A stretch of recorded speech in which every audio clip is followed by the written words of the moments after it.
All right, guys, let's get this going. With everything going on with Ava Chris Tyson, things have been kind of heating up. So I'm kind of curious. What's?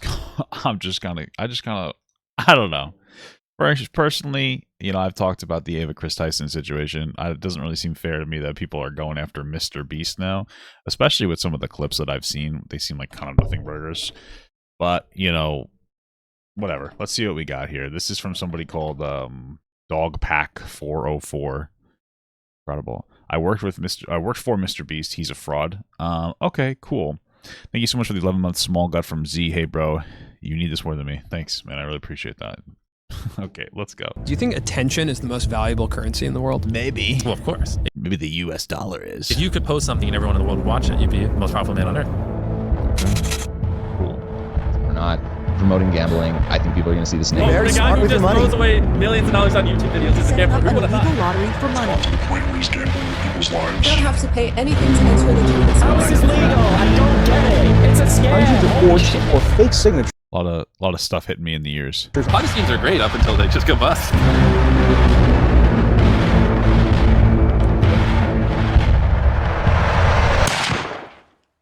Hi, I wanted to provide some context to this video. I'm a former MrBeast employee, and today I am alleging that the company rigged videos and did illegal lotteries and sold fake signatures. I would consider that fraud. Okay, thank you. Enjoy the video. Is he gonna talk this fast the whole video? So this is part one into my investigation to MrBeast. I guess. I recorded this before the Chris stuff came out. I was also going to come out about the Chris stuff probably in part 2 or 3. What is the Chris stuff? Why would you take so long to come out about the Chris stuff if you worked with them? I don't really understand that. Because I see a lot of people saying like, oh, if you knew, why didn't you come forward? Why didn't you go to the authorities? Well, I was going to come forward. And also like going to the authorities isn't going to work because what are you going to say? Like you heard rumors that this person is this way or that, there's obviously evidence. Well, like realistically speaking, whether you guys want to hear this or not, there was nothing illegal that happened. That doesn't mean that it's okay. I'm just saying like Chris doesn't do anything illegal. It really boils down to extraordinarily inappropriate jokes that seem like they were just jokes, but in other contexts could be used to groom people, and that's why it's unacceptable to use those types of jokes, right? They could just be jokes, which they never should be around young people, or those jokes should be used to wear down its boundaries to make sexual conversation seem more comfortable for them as a grooming tactic. We really don't know which one they are. We haven't seen anything that suggests grooming, but yeah, there's nothing illegal that happened. Just very inappropriate behavior. Person shouldn't be a content creator for sure. Yeah, so of like the shad-based stuff, like that's been out for a while. People have internally known at the company that like Chris is kind of I don't know, some people are saying that apparently YouTube was wild back then during that shad-based stuff, and it's like I don't know. I mean, maybe that's true. That was like some kind of edgy LOL meme joke. I mean, I don't think it's particularly appropriate. I don't really get it. Maybe that's the case. Maybe that's just a defense run for people that are trying to downplay it. I don't really know. I wasn't on the platform at the time, so. A potential minors attracted person, and the company protects her, or they work. I doubt that they're a minor attracted. First of all, the pedophile. Let's not even normalize the term map. Okay, that's second of all, that's doubtful, but okay. They're protecting her, and they protected her as long as they could. Jimmy knew, everyone knew, so which I think that's more of a red flag than anything I'm going to reveal in this video. But okay, there's messages happen in like MrBeast discords, and yeah, I don't know. It's a mess when like MrBeast contestants. Thank you for the $5 from Evander Jones. Using the intense Sicaro border shout out music for the intro, then transitioning to the most nasally voice is hilarious. Oh, okay. That's not nice. Being exposed to like minor attracted persons, and the company's protecting them. There's a big emphasis at the company of like how to manipulate children, like understanding their psychology and everything, and like seeing that's sort of used in weird ways. And what does that mean? Are we talking about marketing videos towards children, or are we talking like the transition from talking about Chris being a map to manipulating children through which sounds more like just advertiser strategy. The same conversations are probably happening at a toy company is very interesting. Thank you so much for the small gut from Mythos Exoticus. Did I say that right? There's been like parasocial relationships and encouraging like almost children simping for these people, and what? Maybe that's as nefarious as it gets, or maybe it goes deeper. Anyway, here's an old podcast. It's probably as nefarious as any toy company. This clip of Jimmy explaining that he knows that his audience is young. Which is an old clip. You could say like his audience grew up. I would say he's gained most of his audience since then, and his content's only gotten younger. Also, this clip really just shows that like he understands the YouTube analytics are bullshit because he can try to use that as a defense, but he knows. So here's that clip, and then I'll get into the video. The average demographic is what, 13 through 17? Is that the biggest spike? And Isn't this an older conversation? Isn't this old as fuck? your analytics? Well, I mean, mine's horseshit. It says like 18 to 24, but I know all my fucking viewers are little kids. I've been seeing this clip going around. My understanding is that this is like a very old clip, but yeah, that's how most of it is. Most like people under 18 are just going to say that they're 18. That's how it is for anybody's channel, just to be clear. Okay. Most kids are not going to label themselves 13 to 17 because they'll have some like potential restrictions. This is very normal. Okay. yeah. I feel like it's a lot like that because, you know, little kids lie about their age or they're on their, you know, like. But yeah, and then I have like a fucking massive one for like the 40-year-old range because all the fucking idiots are on their parents' account. Now, MrBeast Oh, okay. intentionally manipulates these children's vulnerable minds for profit. This video is gonna be a disaster. I'm sure that they're like reasonable or credible things to criticize MrBeast for, but what are you talking about? Using 3 simple steps, which closely align with the 3 major types of. There's like decades of like, I guess, data that shows how to market to kids. If you think that it's bad to market things to kids, that's fine. You wouldn't start with MrBeast. You'd probably end with MrBeast. You'd start with toy companies more than anything else. You know, we already went after cigarette companies because they were marketing a bad thing to them, but MrBeast product doesn't seem to be damaging to kids. So, what? Of behavioral learning. This really just screams MrBeast is under some criticism right now, so I can release whatever I want, and people are going to like guzzle it. 1 is getting the viewer to associate the brand with trust and authority. MrBeast Okay, you do that with anything to sell anybody anything. videos are real, and he's a great guy that gives away big rewards to. I mean, he seems to be a nice guy. I mean, yeah, he makes money off of giving money away, but he's still giving people money and like what, building wells in Africa. Good for him. His loyal followers. I will show you irrefutable evidence in a minute that his videos are in fact fake. Step 2 is showing the viewers that when people interact with MrBeast in a way that benefits MrBeast, when they do what he tells them to do, they win big rewards. Is he subscribed? You are subscribed. Here's some money. Have a good day. Oh, okay. Some of them feel like I just walk around with $1,000. It's like, oh, thanks for watching my videos. Hit that Who cares? Okay. subscribe button because you might bump into me in real life and it might make you a lot of money. When people are devout followers of MrBeast, they get rewarded. And step 3 is finally calling on the viewer to act in Well, guys, if I walk around and I find out you're subscribed to my YouTube, I'm not giving you any money. So, who's worse, me or MrBeast? some way that benefits the brand, promising big rewards in return. That's how like everything works. Like, okay. Now it's your turn to do what MrBeast tells you, and you will win big rewards. But you actually won't unless you're famous or friends or family of a MrBeast employee. So young impress rewards. But you actually earn. Now it's your turn to do what MrBeast tells you, and you will win big rewards. Okay. But you actually won't. Hey, Beast fam, just sending out my monthly reminder that we are actively taking new applicants for contestants, so send to friends and family. We're putting a big focus on replenishing our local database. Let me know who applies right through Slack and message me with questions. Okay, so they're sending out a reminder that they're looking for new applicants for contestants for their show, and they're asking you to send it to your friends and family. That's called nepotism. I don't care. This is normal human being stuff. He's not saying, let's just give these people the rewards. He's like, hey, send this to like your friends and family so that they could potentially have a chance to get in. That seems totally normal. That's how like every company works. I'm sure that more than just friends and family get in, but also I imagine that they want to have a nice pool of people they can choose from because like everything else, they're going to try to pull different demographics to associate different people together that might be potentially more interesting. Like, you know, you have your Survivor and Big Brother, and they like look for different types of people to do that kind of stuff with, so that maybe they can find out different people that might mesh differently in different capacities. It's just really not like abnormal. This guy's we're acting. This only does well if you don't live in the real world and understand how the real world works. Like, okay, cool. Unless you're famous or friends or family of a MrBeast employee. So Gotcha. young And he's basing everything he just said off of that tweet.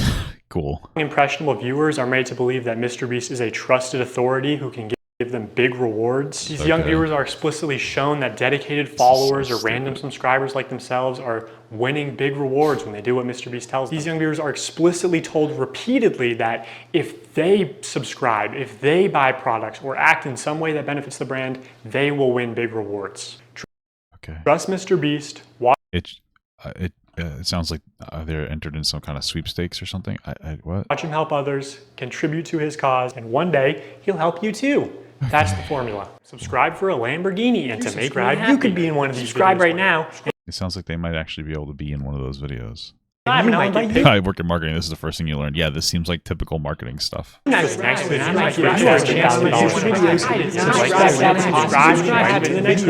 subscribe and you might win a free car. Subscribe for a free car. I love all of subscribe and you can come next time. I give you $100. Subscribe again. Subscribe and you can win $10. Cool. So he says subscribe. A lot of these are subscribed, and maybe you'll get some money or be in a video or whatever. Cool. Red subscribe button, and you could also win $100,000. Seriously, we always fly subscribers down. They never fly random subscribers down. MrBeast fakes his videos in ways that are worse than you realize. Probably not. I say that because he's been exposed for faking videos before in the comment Who? Who is who? I say that because he's been exposed. What, by the Rosanna? That's fucking. I don't give a shit. That Rosanna person's like 10 years older than me, desperate for attention because their content sucks. Who gives a shit? The potential exposing was like, hey, during a celebrity event, all the money that they promised to go to charity went to charity, but maybe like Jake Paul got a leg up or something. I don't care. I don't care. I don't give a shit about that. I don't care about celebrity events. I'm sure that they do them differently than regular people events. I really just don't give a shit. Who fucking cares? Honestly. For faking videos before, and the common response is, why does it matter if the videos are fake? They're just meant to be entertainment. A large part of MrBeast's brand is the fact that he doesn't fake videos. I remember when I first started seeing your videos. It's also not confirmed that he faked the video. She just alleged that. And he tried to settle it with her, but she would refuse to do so. She had like a crybaby meltdown about how this was affecting her mental health for over a year. Like, that's pathetic. You're a grown fucking adult. Shut up. I was like, this shit's gotta be fake. Oh yeah, like, it's a huge problem for us now. I actually have to dial back my content sometimes just so people think it's real. But also, if what we had to film was scripted, you know, because what we do is non-scripted, so you have to plan for a bunch of variables that you can't control, blah, blah. If what we did was scripted, holy shit, this stuff would be easy to pump out. Have you ever faked a video? No. But this train track is CGI, these bus wheels are CGI, this explosion is fake, this shredder is CGI. What? This car is digitally lifted, this pit is fake, this guy is fake, this raccoon is a paid actor, this island costs more than $1, this city is not abandoned, these buildings are CGI, it's not your only way out, you can literally get an Uber to the airport for $20. That's not a lurker, it's just a guy. This whole room is fake. I think he was referring to him scripting things. It sounds like he... Oh yeah, did you guys think that this picture was real? Wow. Okay, I think that we all understand that when we talk about fake or real, we're talking about like the prizes being given away or it being scripted in some capacity or in a meaningful capacity, and these other things are just like CGI additives. Like, all right, cool, man. This contestant is an actor and a secret employee at MrBeast. They had him dive through this fake door twice. This line is scripted, this action is scripted. In fact, pretty much all the videos with Mac are scripted.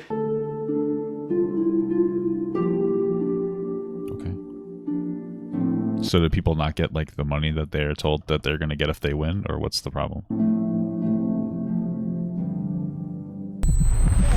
You did it! Yeah! What we did was scripted. Holy shit, this stuff would be easy to pump out. Let's talk about Mac for a second. We will die. Do you understand that? I found public records showing that Mac moved from California to Greenville, North Carolina, where Jimmy is located. So like, how meaningful was this guy's employment with MrBeast? Like, why are we taking everything that he has to say as a fact? Just curious. Like, he worked with him in what capacity? In August 2023, 2 months before he appeared as a contestant. Okay. According to a former MrBeast employee, this is around the time when Mac started working full-time on the editing team at MrBeast. Also, he didn't just move into any old house, he moved into $1 million mansion. Now, I'm not gonna dox him, only some asshole would do something like that. After doxing and bullying the pilot some more like a f***ing douchebag, turns to Eric and says, how do I fly this thing? And Eric just starts pushing buttons. But I did find pictures of this mansion online, so I fed them into ChatGPT and asked it to create similar images. And this is what it came up with. And it's honestly not that far off. His 6,000 square foot $1 million mansion comes with a movie theater and 7 bathrooms. what are you gonna spend the $800,000 on? I mean, my life's changed now. Yeah, I'm sure that $800,000 So is he trying to say that he already won the money before he moved? Is that the argument? is really going to change your life. Max is a nice car. What's the implication here? I don't really understand it. Like, so he's saying that this person moved and lives in a mansion, which I don't even know if that's confirmed, and then won $800,000. So you're trying to say that he won that money to buy the mansion already and that it was all set up? I don't quite understand. Tell me, where are we right now? we're in the place that We drove to a few minutes ago. Mac, let's cut the shit here. What have you been doing for like the last year? A lot of family stuff. What kind of family stuff? Just like, playing catch with my dad, For a year? Okay. How do you make money? How are you, surviving? Basically, my main strategy is I go to, grocery store type places. Grocery store type places? Yeah, and I basically, what I'll do when I get there, I usually get, an amount of food that would feed me for, like, a week or so, right? With what money? The money that I've made. How did you make it? His dad's probably rich or something. That's how a lot of these people work. MrBeast is like a millionaire. He probably hires other like millionaires or something. It's like nepotism. Okay, cool. I don't care. Listen, you're getting too caught up in the details. They'll figure it out. We will die. Do you understand that? During this time lapse on the fourth day of 7 days stranded at sea, you can clearly see there's no one in the shelter. These are their empty beds. But after a hard cut, magically 5 people are awake, and 2 of the boys have bright yellow raincoats that they didn't have when it rained on day 2. And after standing the whole night completely soaked... You didn't spend the night soaked, Jimmy. You slept on the production yacht. It's ironic because this is one of the videos where they claim that they don't fake things. I believe MrBeast supplies housing for his employees and wouldn't be surprised if this employee had roommates or something. Oh, that would make sense. Yeah, I mean, that makes perfect sense. He might supply housing for his... Yeah, that's a reasonable explanation. No, we have to be the real channel that doesn't fake things. In this video, this wink was added in post. In fact, 58 was actually on the far opposite side of the room from 42, and he just didn't hear him. This whole revenge storyline was added in post. Multiple shots show how... Yeah, that's how a lot of things work. They'll collect footage, and then they'll try to present a... compelling narrative. I don't care. Who cares? Okay. Timers are edited in post. Timers are edited in post. Timers are edited in post. They also manipulated contestants' audio in post. We got 15 minutes. In general, this is like normal stuff. Like I don't. Okay. This is like the same thing Big Brother does. Big Brother is shown, 24/7 too when that's going on, and yet they still edit stuff in post. Like, okay. If anything happens last second, it's fake. Or if you can hear someone's voice but can't see their mouth, the audio could easily be added in post. I literally think I'm gonna kill you. And yes, this lie detector video was also fake. Have you ever faked a video? No. Take that lie. It's still real to me, damn it! Okay, so MrBeast fabricates some contestant dialogue and timers and movements and storylines and uses a bunch of shitty CGI, but who really cares? I mean, the videos are just for entertainment only, right? I mean, it's not like he's ever rigged the results of a challenge. That would be impossible because he films with hundreds of random subscribers, right? Wrong. Let's look at this video. Not only were the results of this video completely scripted, but the contestants are not random subscribers. So many people had jobs. Oh, that contestant had to get out for her job? I guess you forgot she's your hiring manager. Okay. Well, she has jobs. Oh, that contestant had to get out for her job? I guess you forgot she's your hiring manager. I mean, I don't even know if that's the same person, but does it matter if his hiring manager... Does it look like the same person? Is in the video too? I actually recognize a lot of people in this video, including Jimmy's own girlfriend. What's the problem with that? They needed 200 people. You showed us them saying, hey, we need a lot of people in like our lot of people to select from for the videos. They might have needed to pad it up. So some people were like, yeah, I could do it for like a day, but I don't want to do it for that long. I don't, like, what is this? This doesn't really matter. It's not even trying to hide it. They were just like, hey, we need to get a lot of people. Hey guys, we need a lot of people. Like, tell your friends and family. That's nepotism, and usually it helps to work with people's friends and family because they have a higher chance of being like, you have an idea of who they are. It doesn't seem like a big deal. Does he not give people, the contestants, like money that they promises? I'm sure that there are still people that are fans that are still engaging and that are still getting into this. Okay. So yeah, the random subscribers you see in challenges are actually never random. So you showed us like 2 people out of 200. That was 100 girls versus 100 boys, right? Not okay. That doesn't mean. I mean, okay, good stuff, man. Like, this is so sensationalized. It's fucking crazy. All this is like so normal and regular. Yeah, did you know some of the people? They knew some of the people. Cool stuff, man. They're almost always local to MrBeast and oftentimes friends and family of MrBeast employees. You have to show us more than a couple people to say they're almost always. They're almost always is a lot. And them being local a lot of the times would make sense for the people themselves, travel time wise. Like, unless we expect MrBeast to pay for their hotels for however long they're going to be in there. Like, I don't really understand. So it would be normal for it to be local. Like, you ever watch Jubilee videos before? A lot of those people are local people there, or they have to get themselves there. So if you're not willing to get yourself there for a MrBeast video, you're going to end up being local. This is nothing inspiring. This isn't crazy. or just the employees You swear the video gets better. We're 10 minutes in. It's already dog shit. themselves. And when they do pull someone from outside of North Carolina, it's usually somebody who's in the industry, who's camera trained, who has built a following. I mean, again, that makes sense because they would want to go there and they'd have the money to bankroll it, or they'd be popular enough to pull something in. Again, MrBeast seems to work with other people in collaboration capacities. It's not something that's particularly private. Yeah, I'm a huge Beast glazer because you're a stupid fuck that like is like you think I give a shit about MrBeast. I'm just not like a cum guzzler when it comes to like cancel culture nonsense. This is stupid. This is normal industry stuff. Have you guys ever watched a TV show before in your life? Like, I don't understand. I used to watch Big Brother. This sounds like the same stuff as like a Big Brother. Nothing is surprising or interesting. I don't really understand. Like it's just like immature young people who don't understand the logistics of trying to do stuff.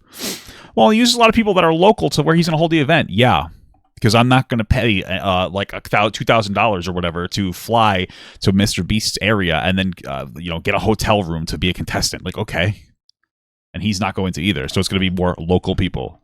Incredible stuff.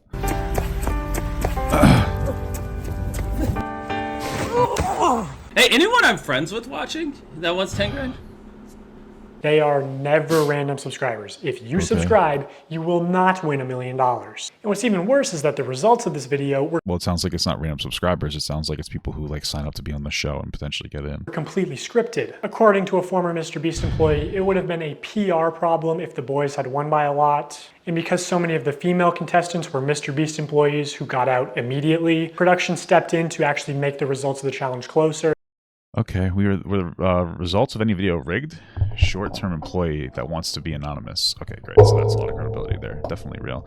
In 100 boys versus 100 girls, we were told it would be a PR problem if the boys won by a lot. Also, we didn't have enough girls to film, so several MrBeast employees stepped in for the videos, but most had to get out almost immediately. That makes sense. He literally admits that in the video that you showed us, where he's like, all of them have jobs, they have to leave. That makes sense as to why that production manager or whatever entered the video just to pad it up and then left immediately, because they just needed to get that many people. It's hard to get 200 people together, plus staff, but okay. So production was told to get more boys out to make it closer. Also, at the end, when we divide, that sounds completely normal.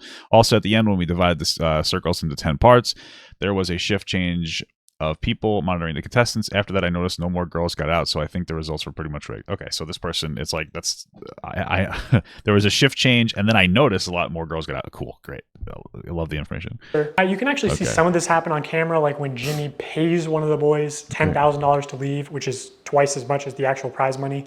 But doesn't make the same offer to the girls. The boys were blowing you out of the water. I paid the one guy who knew how to solve them to leave. Now if you don't win, that was all for nothing. At another point, he gives the girls a camera drone so they would have been able to see how many boys were left. It doesn't work out, but seeing how much they're willing to help them on camera, I'm willing to believe that they did, in fact, help them off camera.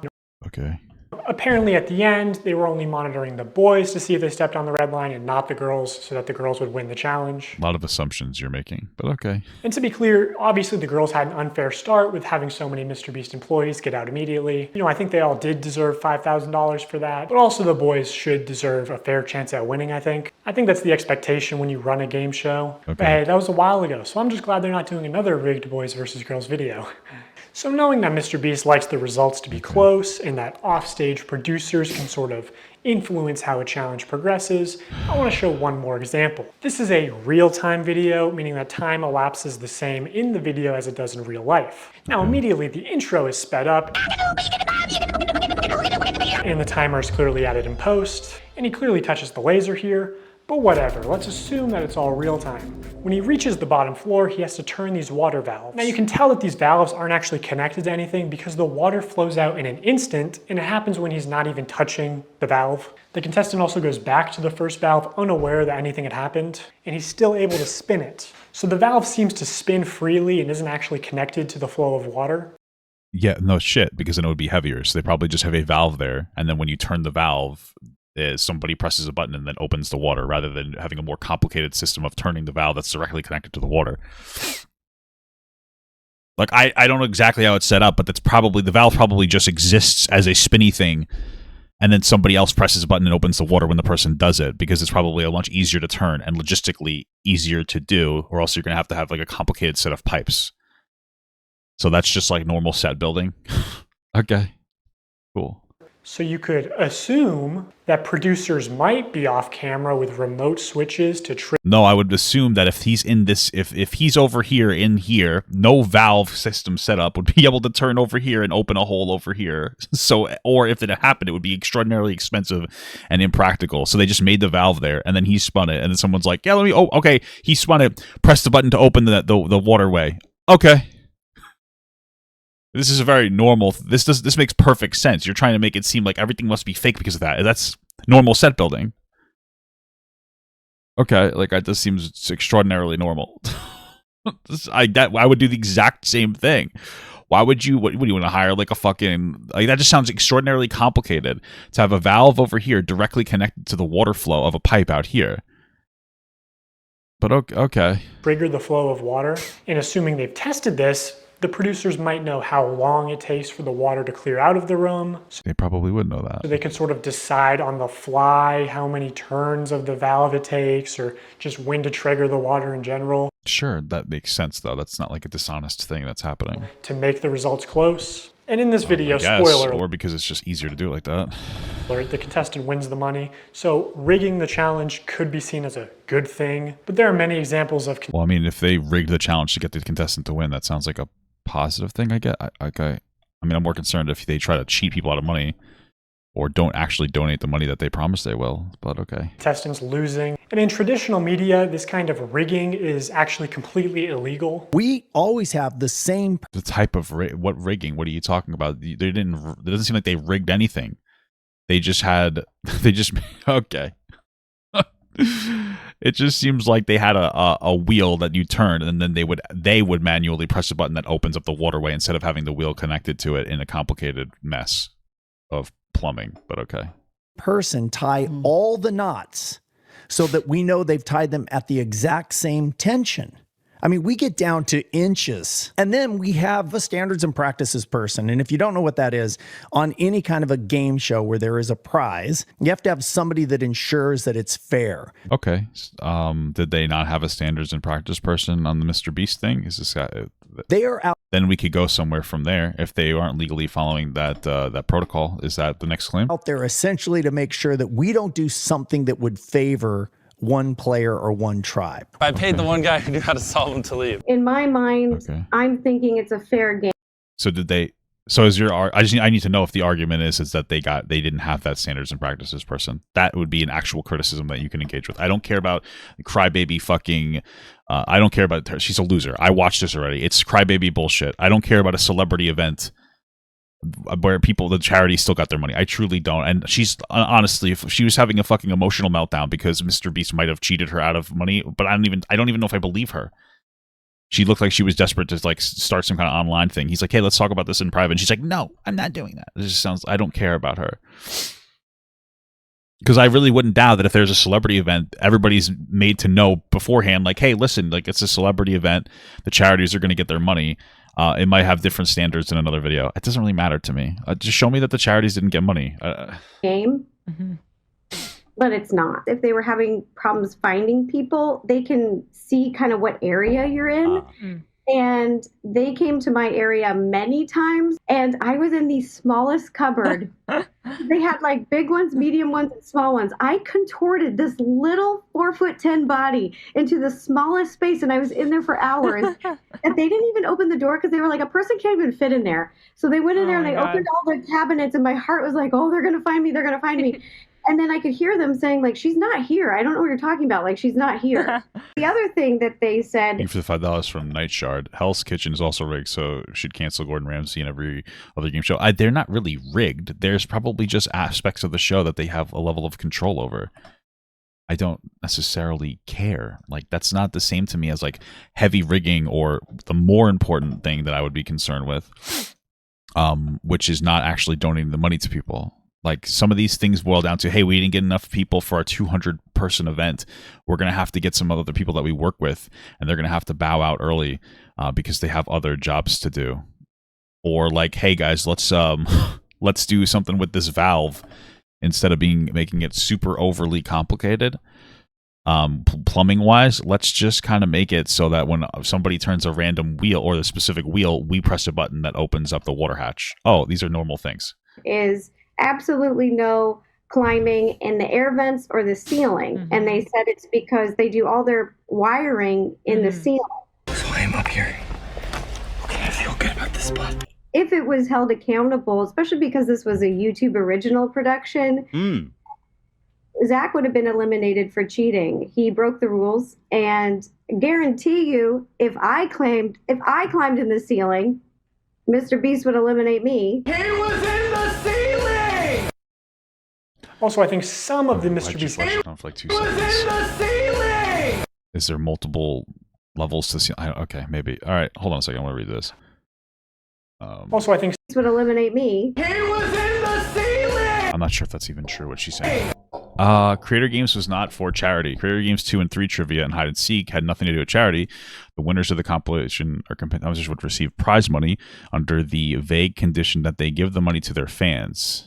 Hey, my cousin is a fan of my videos. Zach King made 2 highly viewed monetized videos with the prize money. Both the winners of the Creator Games 1 and 2, D'Amelio's sister Zach King, were accused of cheating. MrBeast does not care about fairness in his competitions. He cares only about making the best video possible. The trivia tournament also had multiple factual mistakes no one seemed to notice. Spell possum and oldest living... Why does that matter? Living animal question, correct answer were wrong. Ensuring fairness in challenges like this is not difficult, but MrBeast thinks it will make the video worse, so he doesn't do it. Wait, what? The trivia tournament also had multiple factual mistakes? No one seemed to know. Oh, not that it's spelling mistakes. Spell possum and oldest living animal question, correct. I don't even know what that means. Okay, so was this billed as a charity event, or was this billed because I mean, I guess I thought it was a charity event, but are we saying that these were never billed as charity events? These were billed as like, hey, whoever wins gets to give money to their audience, and then you're making the assumption that they're only giving it to their cousins instead of the fans of the... Okay, I mean, I don't think you could verify that, but okay, interesting. Also, I think I don't know why you paused that for people to read instead of explicitly say that, but okay. some of the MrBeast giveaways have been fake, but I'll get to that later. So now that I've explained some of the ways that MrBeast lies to build trust with his audience, I want to go on to explain how he exploits that trust for profit through running illegal lotteries, selling fake signatures, giving children diabetes. What? And more. Give people some diabetes. What? Okay.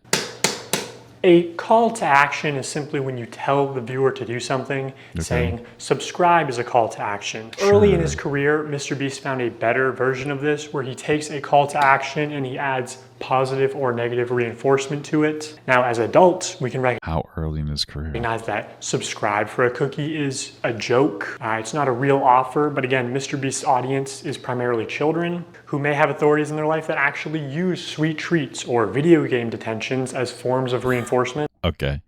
So you're going to say early in his career, he would say subscribe for a cookie, and you think that the kids are so stupid that they did it for the cookie, and that's like this deep form of mental manipulation. Okay. And you aren't born understanding sarcasm. Whatever the reason, these reinforced call to actions are more effective than just saying subscribe. Oh, but there's an even much better version. I mean, my computer gives me cookies all the time, bro. I don't know what you're talking about. The call to action giveaway. If you guys want to win a brand new PS5, all you have to do is subscribe to my channel. I can't believe people... Is that something you're allowed to do on YouTube's terms of service? As long as that's true, I don't really care. People are still doing fucking giveaways. Holy shit, it's so annoying. Stop this fucking shit. I'm so tired of it. Who cares? As long as it goes by, as long as it's legal and it's okay with YouTube's whatever terms of service, who cares about giveaways? Fucking 10 years of YouTube, people are still like buying subs for this shit. Over the next cares? 7 days, I'm gonna be giving 1,000 random people that subscribe a free Samsung Galaxy S24. How is this legal? I don't get it. Who cares? As long as it is legal, who gives a shit? I don't understand the crybaby shit. Although he might be, I don't. Okay, whatever. All you have to do is subscribe to your channel. All you have to do to enter to win one of these phones is subscribe. It's a scam. Holy shit. I literally. If you could prove that it's like a legitimate scam, then there's an issue. Sure, like McDonald's used to do the Monopoly stuff, and it came out that like one of the employees was stealing I think there was like 2 specific monopoly things, but the employees were stealing it in one of the stores or something like that, or off the manufacturing line, and they were giving it to their friends. So like, show me that. That's definitely be pretty crazy, man. Really spent over $1 million. They aren't real. Do you have to confirm that it's not real? I need to know that it's not real. Why wouldn't it be real? Whatever phone they're giving away, they're absolutely going to be getting like a pretty big deal on those phones from the company itself, because like if it's a Samsung phone, Samsung is getting advertisement out of that. So like him saying I spent $1 million on these phones, probably, I mean, that could be questionable. They might be worth $1 million altogether, but 1,000 phones, I mean, maybe. So no, I doubt it. So that would be your biggest thing, like, oh, I spent $1 million on these phones. No, he didn't. Like Samsung gave him money to do that, or they gave him the phones for free or at a significant discount because it also gives them advertiser revenue. You could argue that. That's your best argument, but you have to show that they're a scam. Those giveaways aren't real. Oh, you can keep saying that. Like how was that confirmed that they're not real? What's the argument? Why are we saying that? Is it in the video where he shows definitive proof of that? On these phones, and we literally found him 1 minute before Zach. I spent over $1 million on these phones. All you have to do to enter is hit that subscribe button. Samsung, I just want you to love me. So yeah, that's what a call to action giveaway is. Cool. At best. So how do we know that they're not really being given away? Like you have to prove that other than like, hey, LOL, I said so. I don't understand. They're a way to buy subscribers, but much of the time they are legitimate scams. Either a YouTuber doesn't actually give away a prize, or in the case of these live streams, they're illegal lotteries where the only way to win a prize is by making a purchase. And obviously I'm not a lawyer, so I'm just gonna show you the law and then show you irrefutable evidence of what's being done, and you can make your own conclusions. I would imagine, I mean, if that's true, I guess leverage tell the state to sue him. That could be a thing that could happen, but okay.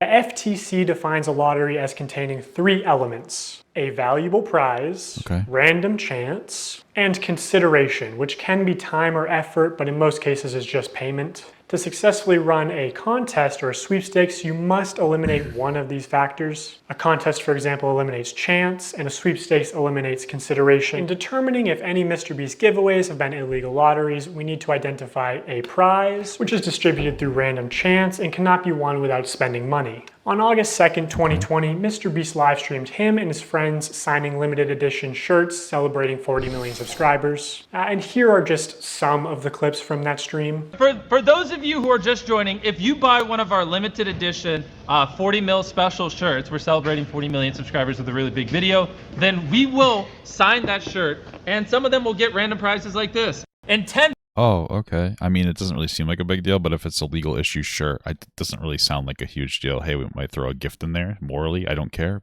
Legally, maybe that's a problem. Okay. All right. 10 minutes, right? Because we got to give them time to do their cart. We'll give 2 orders $500 each. 5 minutes, someone's getting $3 grand in their order. In 5 minutes, we're going to do the same thing again. We're going to put $1,000 in a random order. 2 minutes, newest order gets $2,000. Good luck, everybody. So this was a 6-hour live stream. They took it down off YouTube, but 5 hours of it are still up on their Facebook page. And during those 5 hours, I counted 46 illegal. That's technically an FTC violation. It might be, and then if it is, then he should be fined. I don't think it's a moral issue, or I don't think he's a morally bad person for it. You know, if they did remove those aspects of it, he might have just not realized that was stupid. But okay. Yeah, so there you go. That's a criticism. I don't think it makes him a particularly bad person, but okay, cool. Yeah, FTC, go after that guy for that. You know, make those people whole and like fine him in some capacity. Okay. Legal lotteries. These lotteries are also run poorly. Multiple times they would say something like, buy in the next 5 minutes for a chance to win. And then 7 minutes later go, actually, the newest order in 30 seconds is going to win. In 5 minutes, we're going to do the same thing again. We're going to put $1,000 in a random order. Hey, Daryl, don't we owe someone $1,000? We do. Yeah. So, all right. So the newest order in 30 seconds, we are going to put $1,000 in your package. Stephen K. Okay. Oh. Stephen King. And there is no second giveaway. Oh, it sounds like they're saying their names out loud. So if any of those people can come forward and be like, "Hey, I didn't get the money," that would be another. That would make it much like morally bad. Okay. 30 seconds later, like Jimmy said, this is just one very shady giveaway. They just go on to talk about how Steven made a profit. I don't know if it's shady. It just seems shitty. It seems stupid. I can't imagine MrBeast would try to do something illegal. So it seems like if that is illegal, because I'm not educated on the law, and I doubt that this person is. I wouldn't doubt that it was an accidental, like, idiot mistake. But okay. It was a handsome man. So he actually walked away with some money. We're proud of you, Steven. Okay, so Steven bought something, but he made more money than he bought. That doesn't seem like a big deal. Okay. I counted 13 of these extra shady lotteries where they did not give the prize in the original. I watched one of those streams and they had a free option when it was by chance. What does that mean? Okay. Original time frame that they said. Okay, so we're gonna put 2 iPhones in this pinata, and we're gonna give it to someone who orders a shirt in 3 minutes. Okay. 5 minutes. Buy a limited edition shirt or hoodie, and we're gonna pick a random one in 10 minutes and give them $2,000. Have we done iPhones yet? Yeah. Oh, we did one. Oh wait, hey Daryl, first. I'm having a hard time believing that they didn't clear this legally before they did it. There's just no way with the scope of this contest. Actually, before we do that, we never picked a pinata. So these clearly fit the definition of an illegal lottery. These clips are also not out of context. No one ever said no purchase necessary. There's nothing in the description or on the website. At one point, MrBeast is informed that they ran out of PlayStations, and he says, "Are we trying to not sell merch?" Our city is sold out of PlayStations. We don't have any. We have to give away. Are we trying to not sell merch? So he clearly knows that they're making more money by running these illegal lotteries. Another. I mean, how do we know? I mean, is it an illegal lottery? I mean, they took the video down, so maybe it was. It looks like the video's taken down. Maybe they fucked up and it was illegal. Okay, yeah, that's not good. I mean, they pulled the video down. Apparently, this is the because I'm reading a thread about it, and somebody's like, "Hey, is this an illegal lottery?" The title makes it questionable, and you open it up, and it says it's not available anymore. So I wouldn't doubt that they ran an illegal lottery. I would give the benefit of the doubt and say it was probably not on purpose. I can't imagine MrBeast wants to run an illegal lottery. But yeah, okay. Hope they stop the guy. You know, that's not a good thing. But okay. What would make it an illegal lottery? I guess the fact that they have to buy into the purchase of this item. So it's not like, hey guys, enter for a free giveaway, you might get something. It's like, hey, if you buy a shirt, you could get something. And that's the problem. I believe that also would make it illegal. Like, okay, like, yeah, he should get fined for that, or some kind of punishment from the FTC or whoever would deal with that. Like, okay. Okay. The shady thing he did was constantly suggest that they're doing too many giveaways to make a profit. My guy over there doing the numbers is like, stop! Please! It's like, you do realize every time you give away an Xbox and $1,000, you don't make money. I'm like, oh, I know we're not gonna make money. What are we doing, guys? We're gonna check after the stream, and it's gonna be like, oh no, what a waste. Yeah, I know. We're gonna break that part. I would doubt, because I can't imagine. I mean, I that would just be a logistical idiot mistake, because I would imagine that somebody's tracking that. But I guess that's the person behind the screens tracking that for him. He paid somebody to do that, so I'm sure he'll make money. Neutral. When there was just no way they were ever even close to losing money on this stream. So break neutral. When there was just total profit, not including super chat donations, AdSense, and other merch sales. So what's the profit from? Oh, profit for hoodie, total profit on shirts, giveaways, $60,000, production costs. Production costs $50,000. How much? Let's see. I just want to see something. MrBeast hoodie. Okay, so it looks like his hoodies are pretty cheap, depending on which one they are. So I don't know if it's $25 net profit or gross profit, but okay. Because I mean, if you sell them for $25, you might only make like $5 a shirt or $10. I don't. But okay, cool. Gotcha. This is criticism that I don't really care about anyway. No way they were ever even close to losing money on this stream. Okay. I don't know who this is, but you just got a pair of AirPods. Oh my gosh, we're not making money. Guys, we need to stop giving everyone something. We've just lost like 7. Okay, I think I understand the argument here is that he's lying, potentially, and I'm not sure. I can't trust the creator of the video's math, because he seems extraordinarily bad faith. But the argument is that, like, he was never even close to losing money on this ordeal in any capacity, but he keeps saying that he is, and the argument here is that he's lying, saying that they're not making any money, as a way to get the viewer to be more inclined to buy stuff, because it implies that there's a higher chance that you will get something. Maybe that could be true. Okay, it sounds like this event itself is a pretty big fuck up. Almost everything that someone's bought, we've put something in their package. I'm not gonna make money. In 5 hours, they gave away about All right, well, just don't let Chris put anything in those packages, those kids' packages, okay? $50,000 worth of stuff and sold over 50,000 t-shirts. Selling these t-shirts at $42 each, profit margin would be about $22. But even if they were making like $1 per shirt, they would still be fine. Also, by my estimates, only 1 in every 1,600 orders actually won a prize. And I guarantee he has real-time analytics on his laptop. He knows All right, so this event might have been a botch. Cool. they make more money every time he says, "Oh my God, guys, we're giving away so much stuff. We're not even going to make a Off-brand content cop, maybe. I didn't even realize the cop outfit.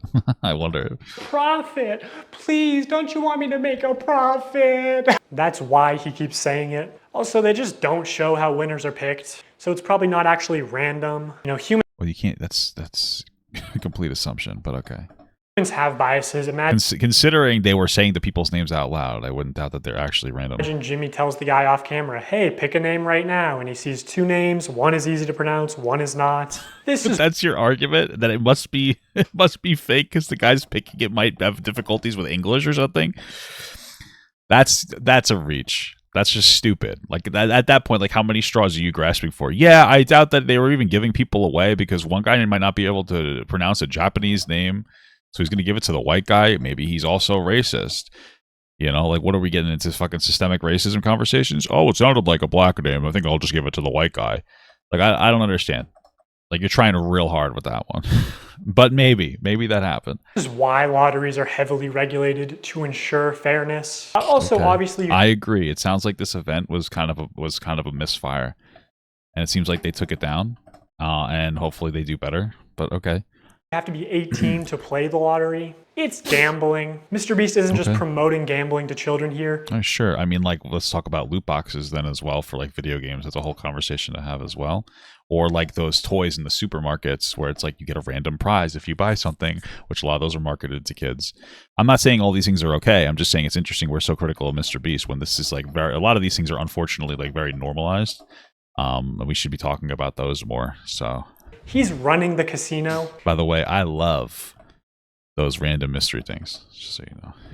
And this isn't even close to the worst stream he's done. Okay. 4 months later, MrBeast signed shirts again, but this time it was a 24-hour live stream with way more illegal lotteries. And by the way, the rest of these streams were taken down shortly after upload, so all I have is some old clips. Oh wait, were they taking them down intentionally, or were they taking them because they wanted to? Okay, I mean maybe they took them down intentionally because the event was over. That's now I have a new question. If they took all of them down, either they were illegal in all of them, or they're just deciding to take them all down after they were done because they didn't want them to sit up. Okay, I mean that's fine. I don't really care about that. So I'm back to like, okay, is it an illegal lottery? Because I was assuming the fact that they took it down was a potential admittance of some kind of illegal behavior. But if they just took them down in general, then that's not necessarily the case anymore, is it? And Reddit threads talking about them. Now this stream did say, we are doing a ton of giveaways, no purchase necessary in the description. But to be eligible to win most prizes, you had to make a purchase. Would you guys prefer that we throw money in random orders or that we throw items in random orders? Yeah. Somebody screamed in chat, "I want a Switch! Hey. Buy a shirt!" In 30 minutes, we are giving away my car to someone that buys merch. Which each giveaway is its own independent event. You can't give one prize to someone who buys something and a different prize to someone in chat. The prize where you have to buy something is still an illegal lottery, which... This might be a good point. Also, this might just not be real. I struggle to believe that MrBeast is running multiple illegal lotteries. Maybe he is. So contact the Federal Trade Commissions. I mean, maybe. I just don't know. I feel like he would. I feel like it's a reach because I would imagine that he wouldn't be that stupid. But I mean, maybe he is that stupid. I don't really know. But okay. Obviously, MrBeast knows this, but you know, he's a poker player. He likes a little bluffery, a little plausible deniability. You know, pretending to be ignorant of the law. You know, YouTube's a little different than this. Yeah. Because YouTube, I can just do stuff like that. I can just be like, you know what? Pull up a database of 100 people that bought chocolate bars and pick 100 random ones. Got it. I think I can do that over here. I don't know. So I don't want to say anything. And then someone be like, yeah, actually, that's illegal. Right. I could not There's no way that the production cost was only $50,000. So how am I to trust this guy? Well, you can't really trust this guy. I mean, I don't really know. The biggest one, the only somewhat credible claim could be that MrBeast was running illegal lotteries, and that might be the case. I just don't know. It's possible. I guess contact whoever, but unlikely to me because I can't imagine he would be that stupid to get himself in legal trouble over events like this. Not find any way to enter the big Tesla giveaway without spending at least $42. And we're giving away a Tesla to someone random who bought stuff. They also gave away 24 tickets, which gave you the opportunity to be in a video. Again, most of these tickets you had to make a purchase to win. One random person that buys in what time frame? 10 minutes. We're going to put this in someone's order that buys something. And we're gonna have 24 people. We're gonna put them in 24 different circles. $1 million on the line. Have some fun. You know what I'm saying? Also, this video never happened. There is no MrBeast video of 24 people in circles competing for $1 million. Unless it ended up being 100 people in a circle competing for $500,000, but that's a smaller prize and much worse odds. So like, did they just pocket the money or what? Hey, it's the pilot guy. Let's get it! Wait, he's about to be the first one out? That's unlike him. And though you got out first, I still have a prize for you. Just wait here. Oh, first person out gets a car, and it just happened to be your friend Mac. Another thing that just maybe he likes to fuck Mac. Okay. Annoys me. So I'm just reading about the participation, the YouTube contest policies and guidelines. As Jimmy constantly says during these live streams that he's just doing this for fun because he loves. I mean, that could be an issue too. That his friend got out first and got a car. Sure, maybe he did it because his friend got out first. Maybe the friend caught wind of it and decided to be out first. Maybe it was all set up. Maybe it was just a coincidence. I don't really know. It's definitely suspicious. Giving things away. Oh, and I just like giving away stuff. It's kind of fun to me. Imagine you just lost a bunch of money at the casino and the owner comes out and he says, guys, the reason I do all this, I just love giving away money.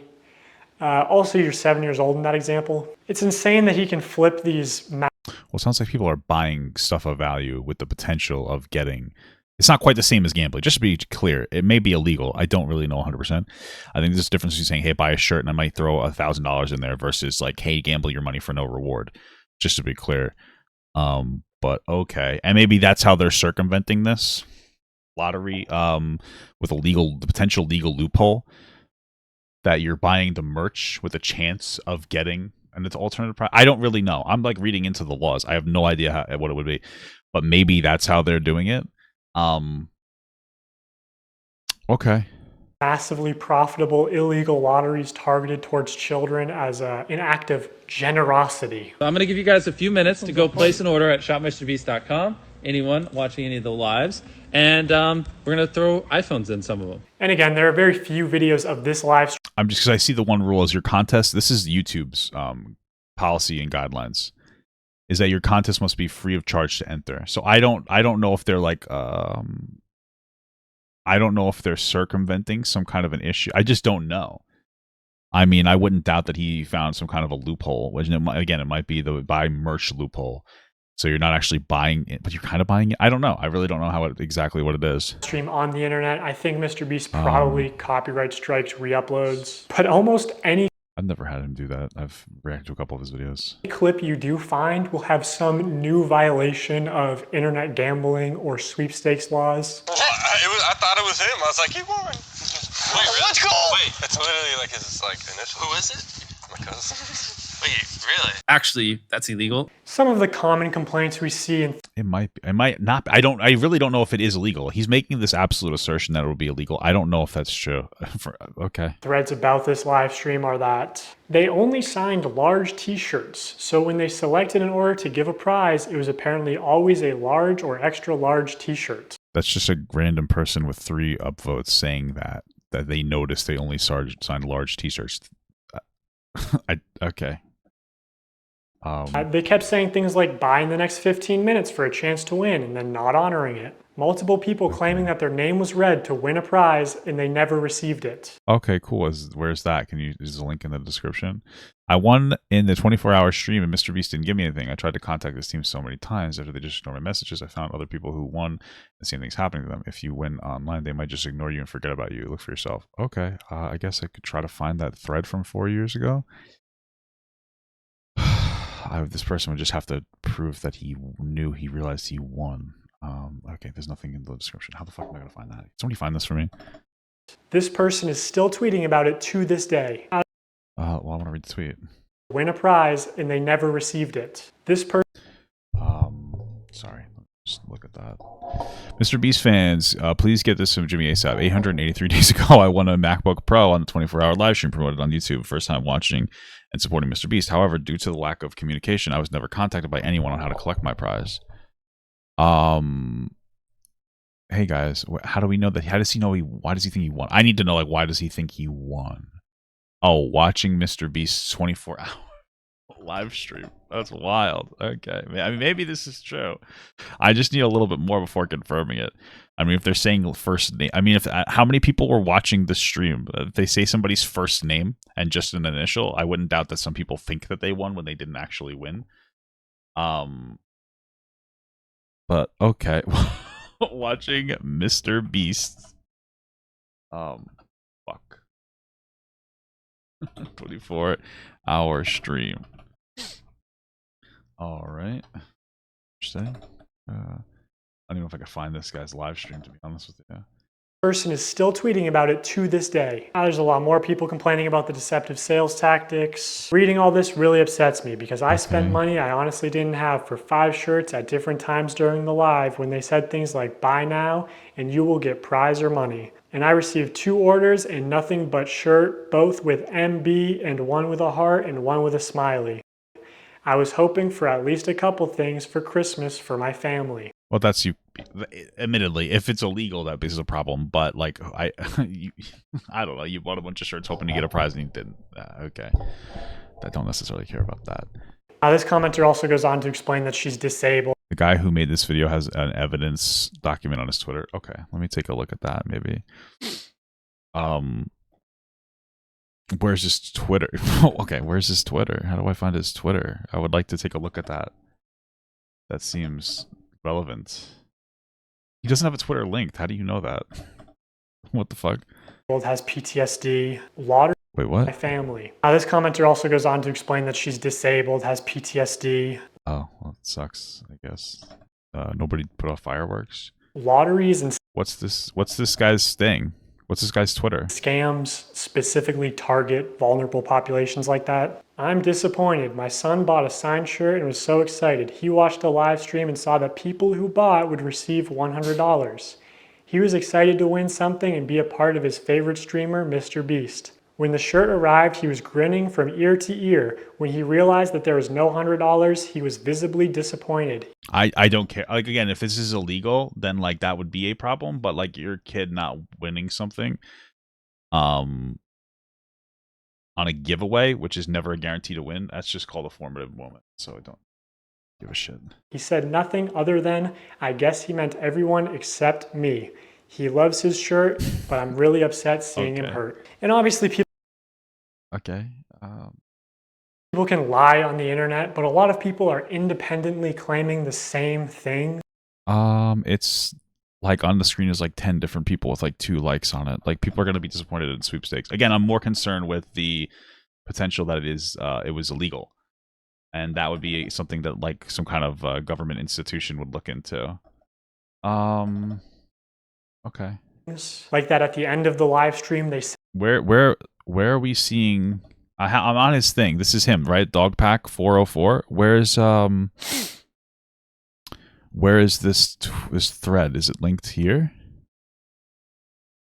Part 1 is live. Link in the bio. Video's not monetized. Why wouldn't you? You can't monetize it because you don't have the monetization threshold yet. It's interesting that he says it's not monetized when you have less than 1,000 subscribers. You need like, I'm pretty sure it's like 4,000 to hit that threshold. But okay, or maybe it's 1,000. I don't really know. Where's in the thread where he talks about the video? in this thread?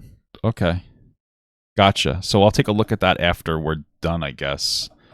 Said they were putting $100 in every order. Now, my speculation is that they put $100 in every order that came across the table that they signed, but I'd be interested to see how they worded that. If the video of this live stream ever resurfaces, I think a lot of these claims will be proven true, which MrBeast definitely has this stream saved. He saves all his footage. So I'll ask you, Jimmy, will you publish this to prove your innocence? Also, using archive.org, we can see what the website looked like on the day of the stream, and while there's no mention of any sweepstakes whatsoever, it does say this limited tee signed by MrBeast and crew, but the description says it's signed by a member of the MrBeast crew, and it doesn't say anywhere that other members will sign MB, deceiving people into believing it was signed by MrBeast. So here's a clip of Tyler forging, or not, maybe not forging, using MrBeast. Well, it would not be forging if he has consent of it.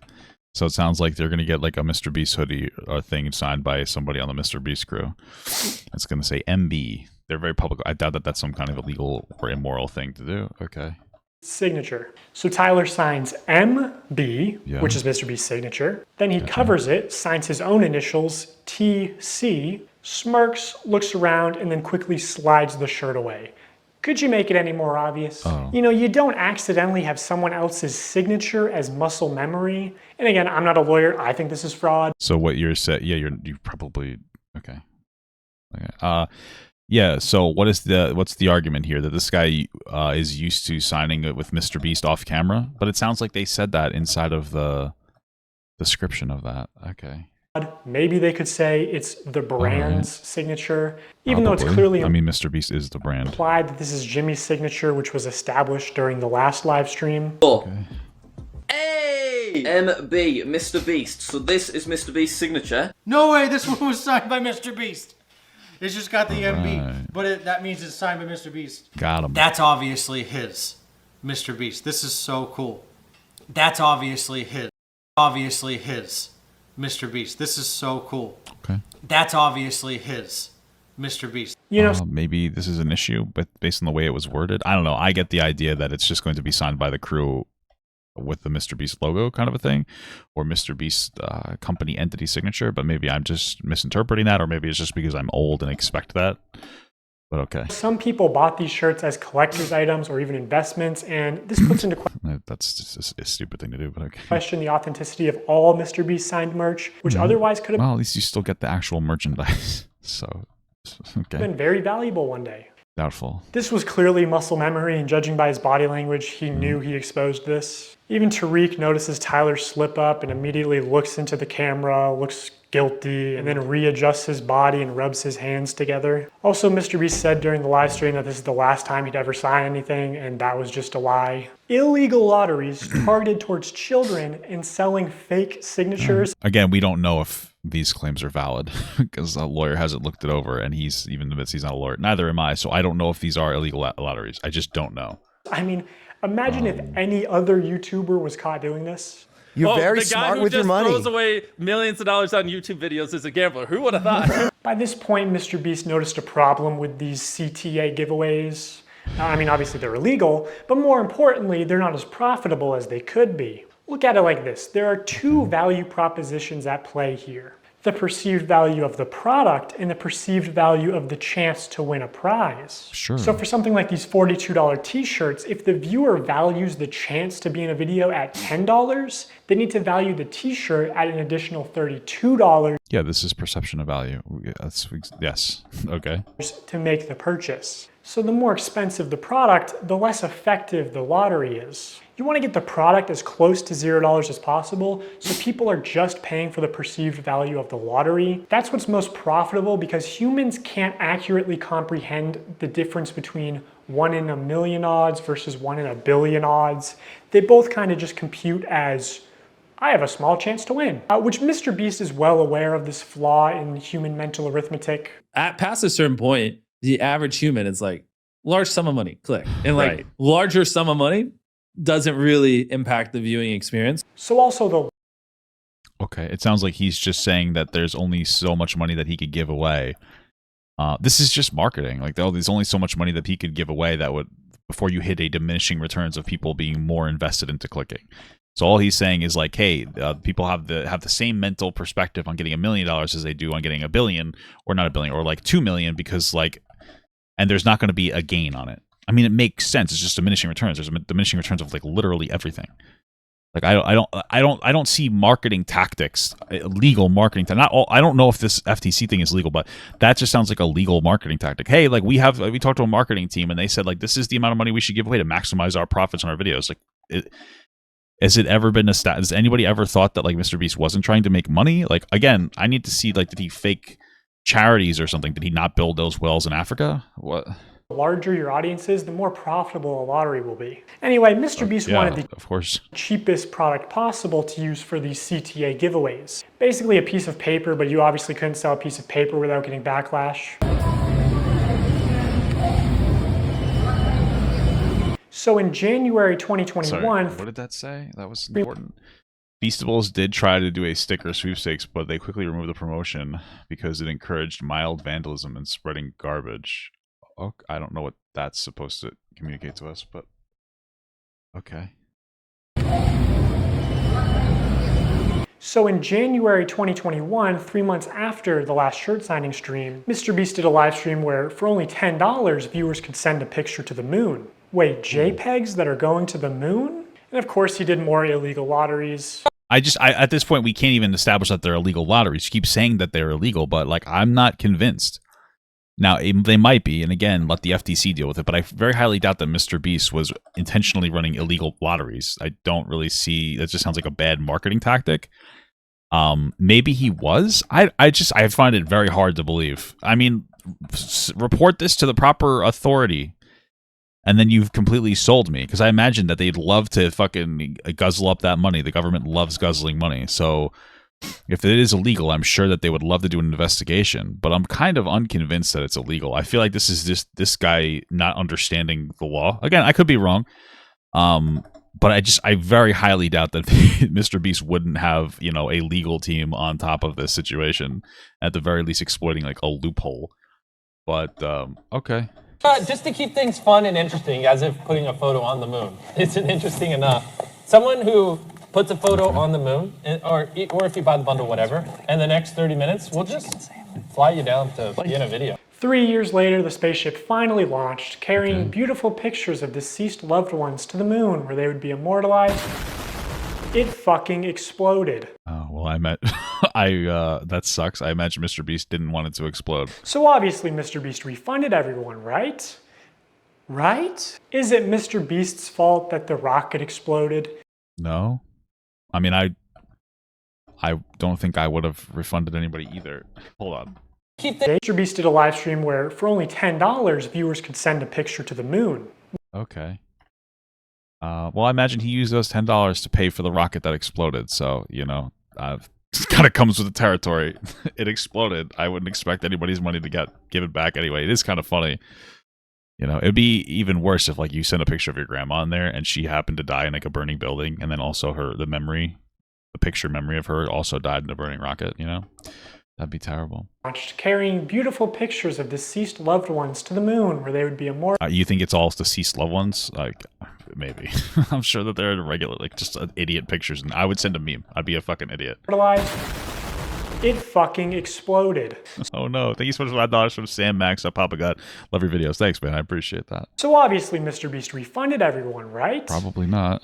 Right? Is it MrBeast's fault that the rocket exploded? No. Is it his fault that he advertised it as for $10 I will put your photo on the moon? For $10, I'll put whatever picture you want on the moon. When he couldn't guarantee that? Yes, of course. October 16th, 2021, same thing. Buy this shirt to be in a video. Shopify dashboard. We just have like a random number generator, and then like we just put the number, like if there's 1,000 orders, we just put it, picks a number between 1 and 1,000, and then my people give me the name. So, the first person that we're inviting to be in our Squid Game, if you want to enter, click the link in the description, buy the shirt or hoodie, is Alonzo. The website did have a no purchase necessary link hidden at the bottom of the page, but there was no mention of this anywhere on the stream. The title was literally buy the t-shirt in the video, and MrBeast said that they were selecting random winners from the Shopify order list. All the clips I saw were the same thing. Buy in the next blank minutes for a chance to be in the video. Okay, so maybe MrBeast was circumventing the law by making it so that he would say, hey, buy this shirt for a chance to be in the video, or buy any product for a chance to get any prize. But then also you could just look at a link down there that would allow you to enter for the prize without any money. That could have been a way he potentially circumvented this lottery, which would be a shitty thing to do. It'd be a shitty loophole to engage in, because you should be aware of, like, yeah, you don't actually have to give us any money. You know, we legally can't require that. So, like, that would be a criticism, I guess. Sure. That there was a free way to enter these sweepstakes. Okay. All right. All right, cool. So, Diaz. Thank you so much, Zachary Rodriguez, for the $2 saying bacon. I appreciate that, brother. Okay. Bro, this is an actual $100 bill. Wait, really? Like, they actually sent a $100 bill. Wait, what does it say? Oh, now we have to read the message. You and your crew are an inspiration to our young ones. He wanted to send you $100. You and your crew are an inspiration to young ones? It sounds like an adult sent that money. Everyone click the link, or the view product thing in the bottom left. We're going to open 3 packages, and whatever's in those 3 packages, we're going to give someone random that buys. Go 5 minutes without telling children to gamble or draw 25. Oh, okay. MrBeast is the American dream. So they're opening up fan mail? Now I'm going to get to what, in my opinion, is the most unethical What's the issue with that stuff? I don't really understand what's happening there. CTA giveaway that MrBeast has done.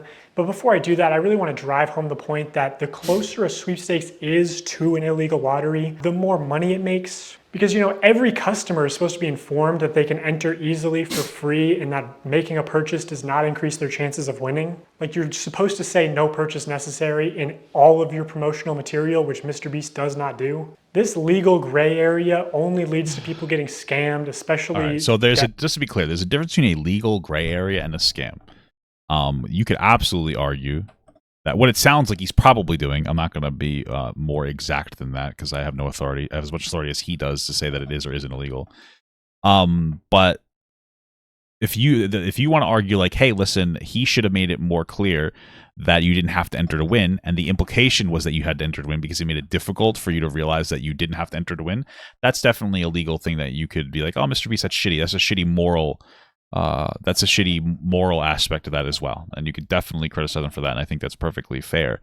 However, when it comes to like gray areas, I'm more concerned with the I guess you'd say the government's lack of making those aspects illegal, right? Like they're giving people the opportunity to circumvent the law or to play on loopholes.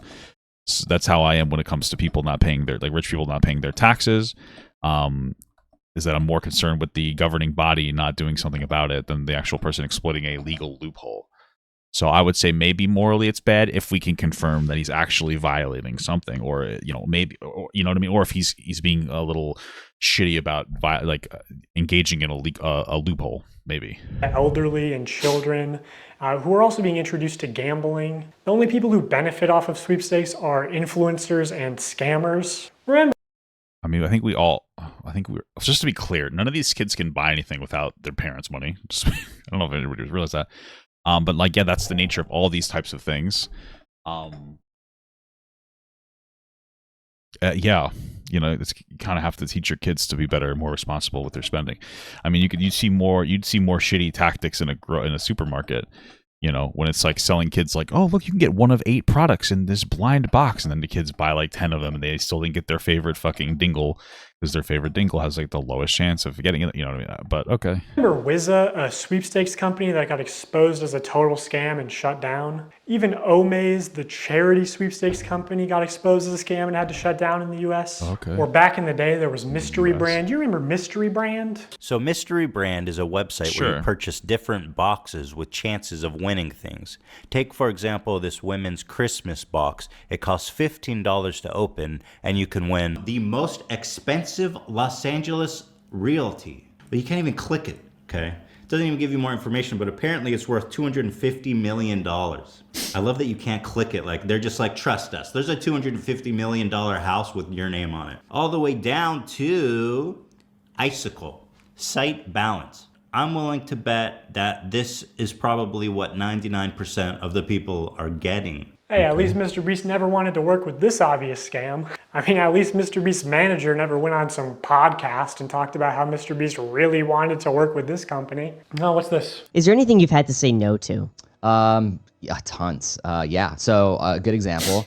So thank you so much, DIMC 93 for the small gut. Thank you. It was about 3 years or 2.5 years ago when I started working with Jimmy. What was becoming really popular were these like mystery loot crate, like internet sites where it's basically like CSGO skins, but you'd go on and 3 years or 2.5 years ago when I started working with Jimmy, what was becoming really popular were these like mystery loot crate, like internet sites where it's basically like CSGO skins, but you'd go on and be like, here's the Supreme box and you'd pay $50 for it. And remember, it was didn't Ricegum did yeah, quite a Jake few Paul, people. yeah. Yes, yeah. Yeah, they got a lot of hate for that. Right. Jimmy was, he wanted to work with that company when he heard about it because there was a lot of money and we wanted to give that money away in a video. And I had to talk him back on it. I was like, listen, we're not promoting gambling. I think people are going to see this negatively. So it's a long conversation that him and I had to have. Okay, so what you're telling me is that 3 years ago, from what we're hearing, 3 years ago, from the time of this video being made, the person in the core video, that they're referencing, 3 years ago, in that video, when this was a popular thing that was happening before it had any like real criticism or legal criticism,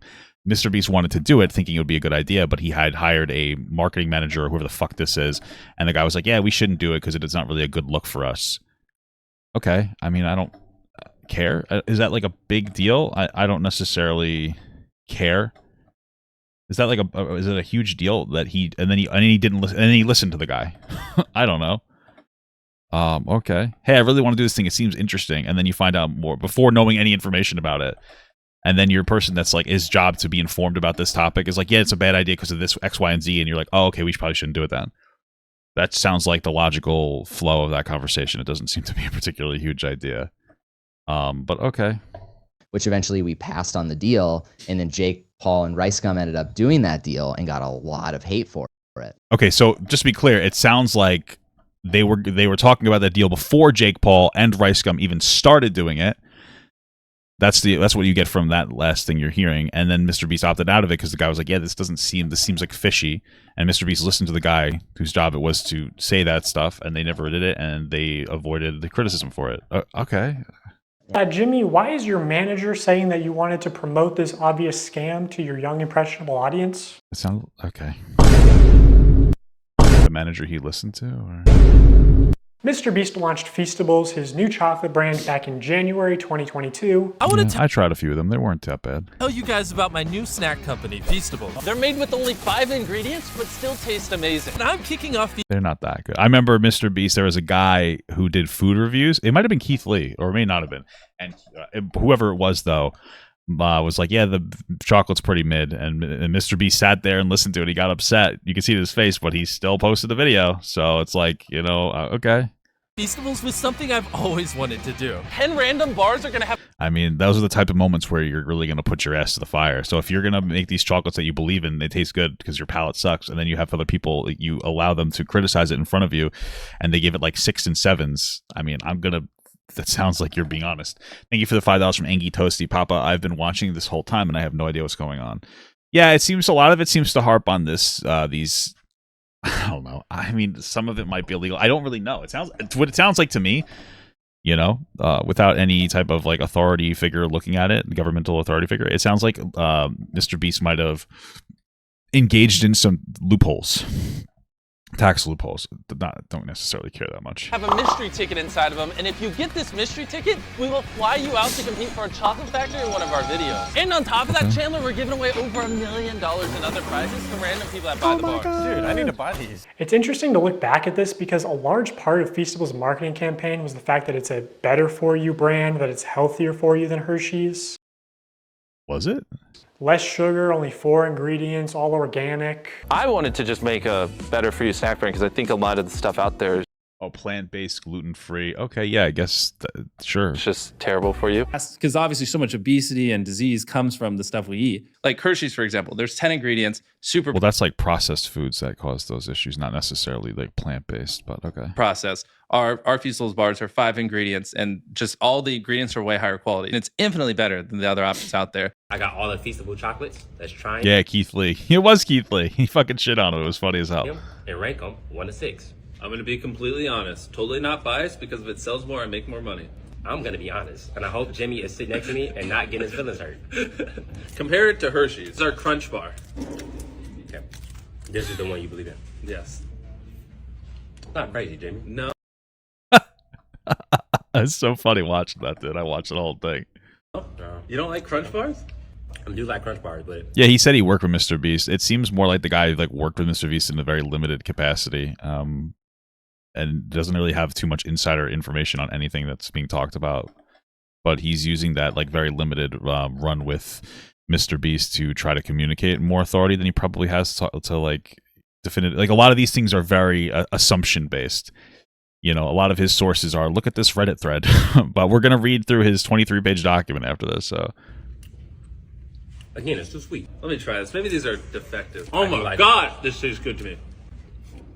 Wait, we're supposed to be ranking them. I rated the first one, so we going completely off of. Oh, we well, going completely off of. We're in too deep. I rate this a 10 out of 10. I give this an 11 out of 10. Keep in mind, only 5 ingredients, infinitely healthier for you than the normal thing out there.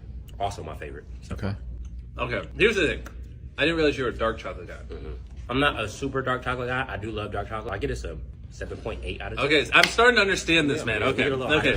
I mean, I don't think that you could use this video as a criticism. MrBeast has Keith Lee, a pretty reputable food tasting food critic on TikTok, rating his food, and he's getting upset visibly, which makes sense. But he's not like, it's very clear he didn't try to like pay the guy off or any expectation that the guy was going to lie for him. It's just, the guy just didn't happen to like it very much. That's, I mean, like, okay, cool. Like, I think it's whatever. Like, the nature of the beast, I guess. I'm starting to figure this man out. You're gonna like this one, right? You like? He probably does think they taste really good because MrBeast probably has a shitty palate. Well, I read you as a sea salt guy. I'm gonna get rid of these. I love salt. Because I watched the whole thing unedited. It was so funny. MrBeast was getting upset, but this is just fine. Like, it's understandable. He believes in the product, and it's getting trashed by like a professional food taster, I guess, basically. Or so, like, okay, yeah, whatever. And he still posted it. No, you just don't.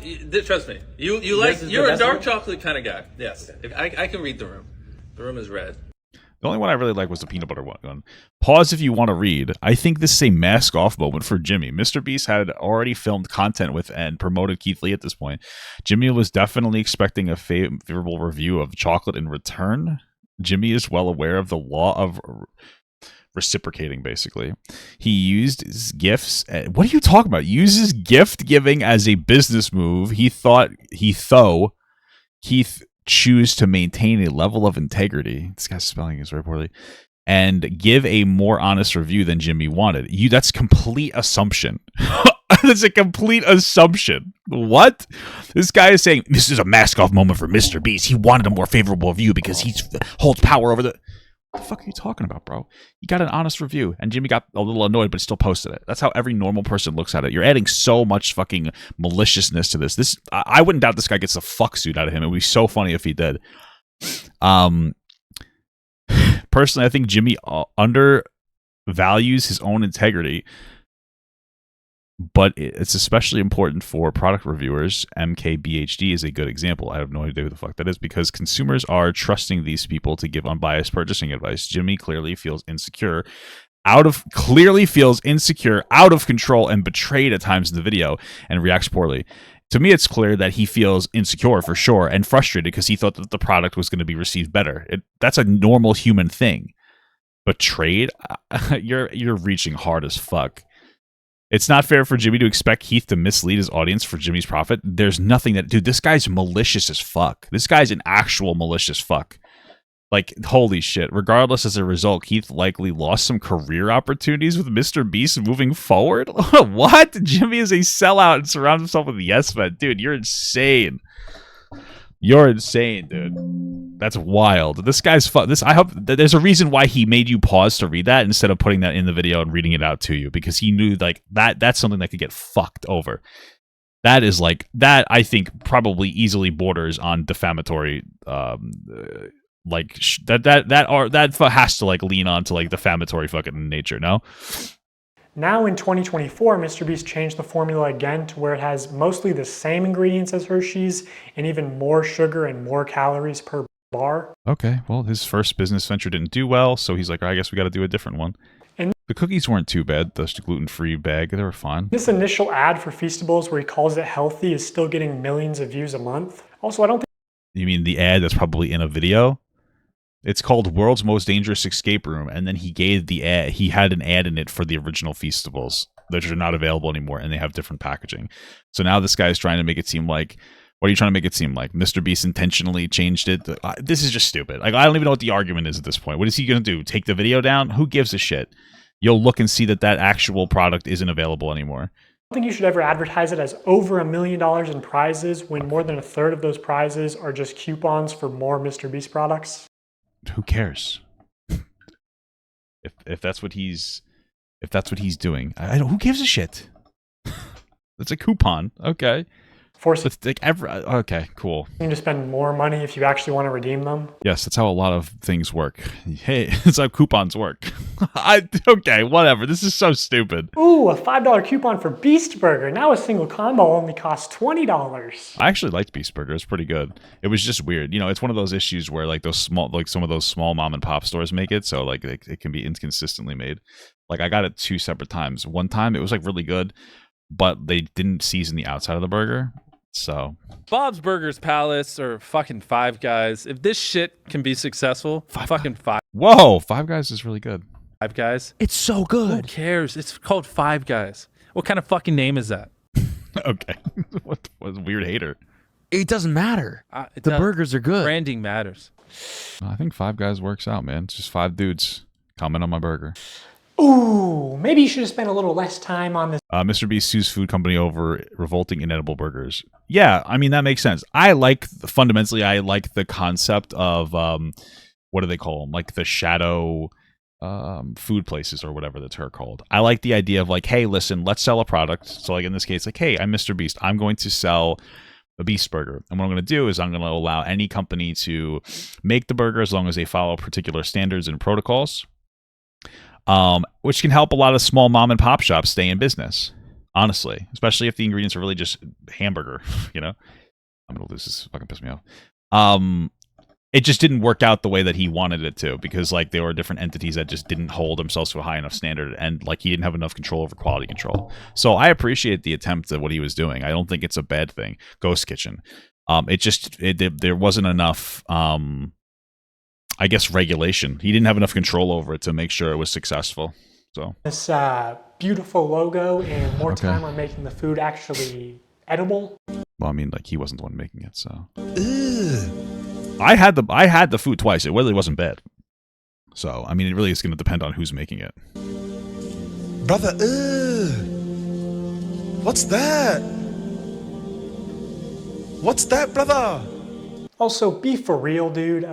Five Guys has a nice, clean, appealing aesthetic. You know, the name suggests humble beginnings. This is like a 8-year-old sloppy cotton candy piss burger. It literally looks like a piss burger. I guess it was pretty good when I had it, so. Sit down. Be humble. Sit down. Be humble.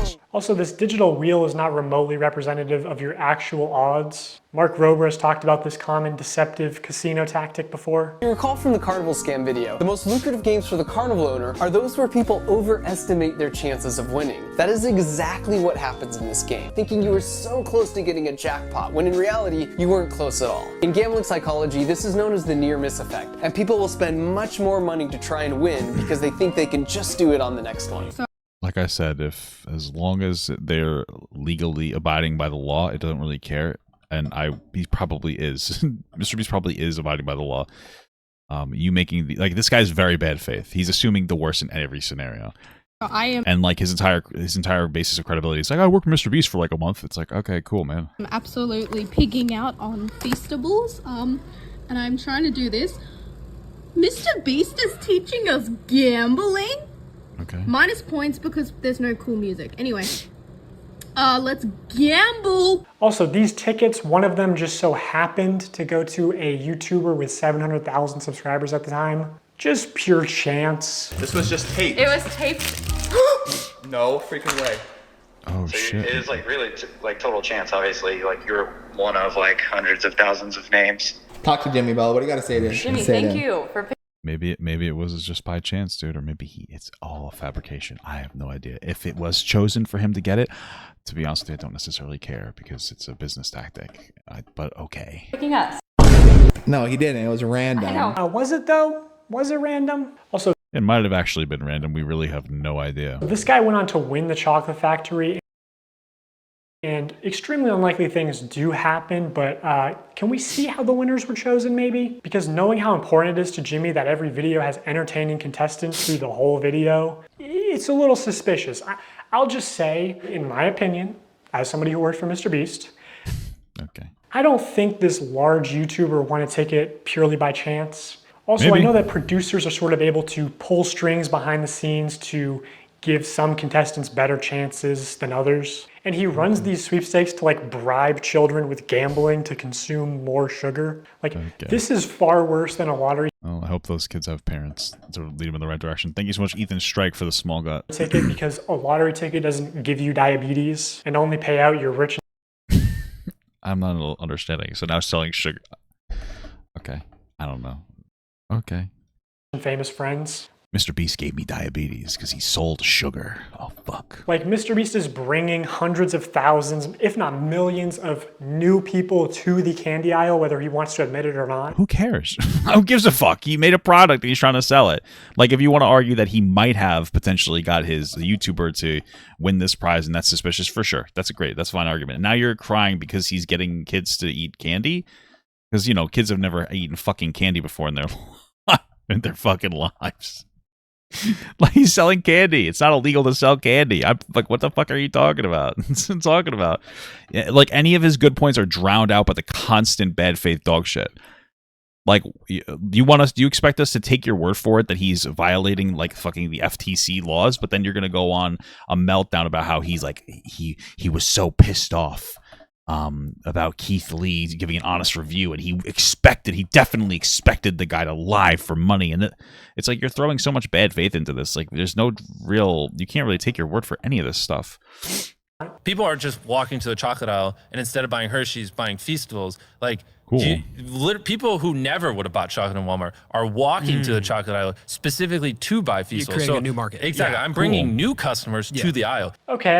Okay, cool. Is that like malicious? How are we supposed to engage with that? I guess he does want to admit it. You know, kind Admit what? of a weird flex, not something I would brag about, Jimmy. Also, What? Okay. maybe I should mention technically I'm a certified nutritionist, which really just means I paid $1,200 for it. Nope. Who cares if you are a certified nutritionist? Hey guys, here's a hot take. Candy's unhealthy. I'm not a certified nutritionist, and I was able to figure that out. What does that have to do with Mr. Beast selling the candy? Course, and then failed to launch a health food company. But I know that poor diet and especially excessive sugar consumption is the #1 cause of death and health problems in America. Are you serious, dude? Holy fuck! Who would have ever guessed that? Damn. It's so unfortunate that all these kids have all this money that they're from their working their jobs in the mines to pay for this candy. Oh wait, no, it's their parents' responsibility. Like, absolutely, there's a lack of health education in the United States. I don't think that Mr. Beast is at fault for that, so I'm probably not really going to put that morality onto him for selling candy. Okay. I mean, you literally shit on him for making, like, gluten-free candy at first, or whatever, cookies, and now you're shitting on him for making unhealthy stuff. Like, I don't understand. Including some of the health problems that MrBeast claims to care so much about. Blindness, deafness, Okay. loss of limbs. Okay. Yeah, you can lose a limb from being diabetic, but okay, great. MrBeast also just launched a combo with Zaxby's, which if you get a soda, it's over 2,000 calories for one meal. Because obviously so much obesity and disease comes from the stuff we eat. The only thing real in this video is the new MrBeast box at Zaxby's. I'm pretty sure this would be illegal in Europe. This is like more calories in one meal It would be illegal? Okay. than the average 10-year-old is supposed to consume on a daily basis. Tell me how I'm killing Okay. I'm pretty sure this would be illegal in Europe. This is like more calories in one meal than the average 10-year-old is supposed to consume on a daily basis. That's the parents need to not let their kids eat that much. What do you want me to tell you? Tell me how I'm killing little kids. New research finds childhood obesity rates are getting worse. I would argue that the reason that they're getting worse is because we have technology that makes it so people don't go outside anymore. And that's like a bigger issue than that necessarily than the food that we eat. Not that the food is not an issue, but I'm just saying, you know, people can stay on their phones and stay inside. And now we have a culture of people who are very anxious, have a lot of anxiety over the things that are going on in the world because we have constant beams of information going into our brain, despite the fact that year over year, the world is safer, or at least our atmosphere is safer. People are still freaking out and thinking that things are worse than they necessarily are. So like, yeah, food is a problem. Absolutely. But like prescribing that MrBeast is like this horrible guy because he sells food that is unhealthy. Who gives a shit? Like, who cares? Like, are you going to make videos on McDonald's, Burger King, Taco Bell, every single fast food restaurant, every single candy company? Like, why MrBeast specifically? Like, most of the criticisms in this video feel like just criticisms that you could leverage against anybody else, and you just want to go after MrBeast. What's your boner for? The #1 killer in America is obesity. The number of deaths in overweight people surpass alcohol and smoking altogether. For 30 days straight, we are going to be A lot of those fat fucks are drinking alcohol and smoking cigarettes, so let's be real. Sorry, I am a fat fuck. giving away $10,000 to a lucky customer who scans the QR code on the back of any new Feastable bar. It's just disappointing. Did he not give that money to those people? Then you have like an actual, like your first like real valid, like provable claim. Okay.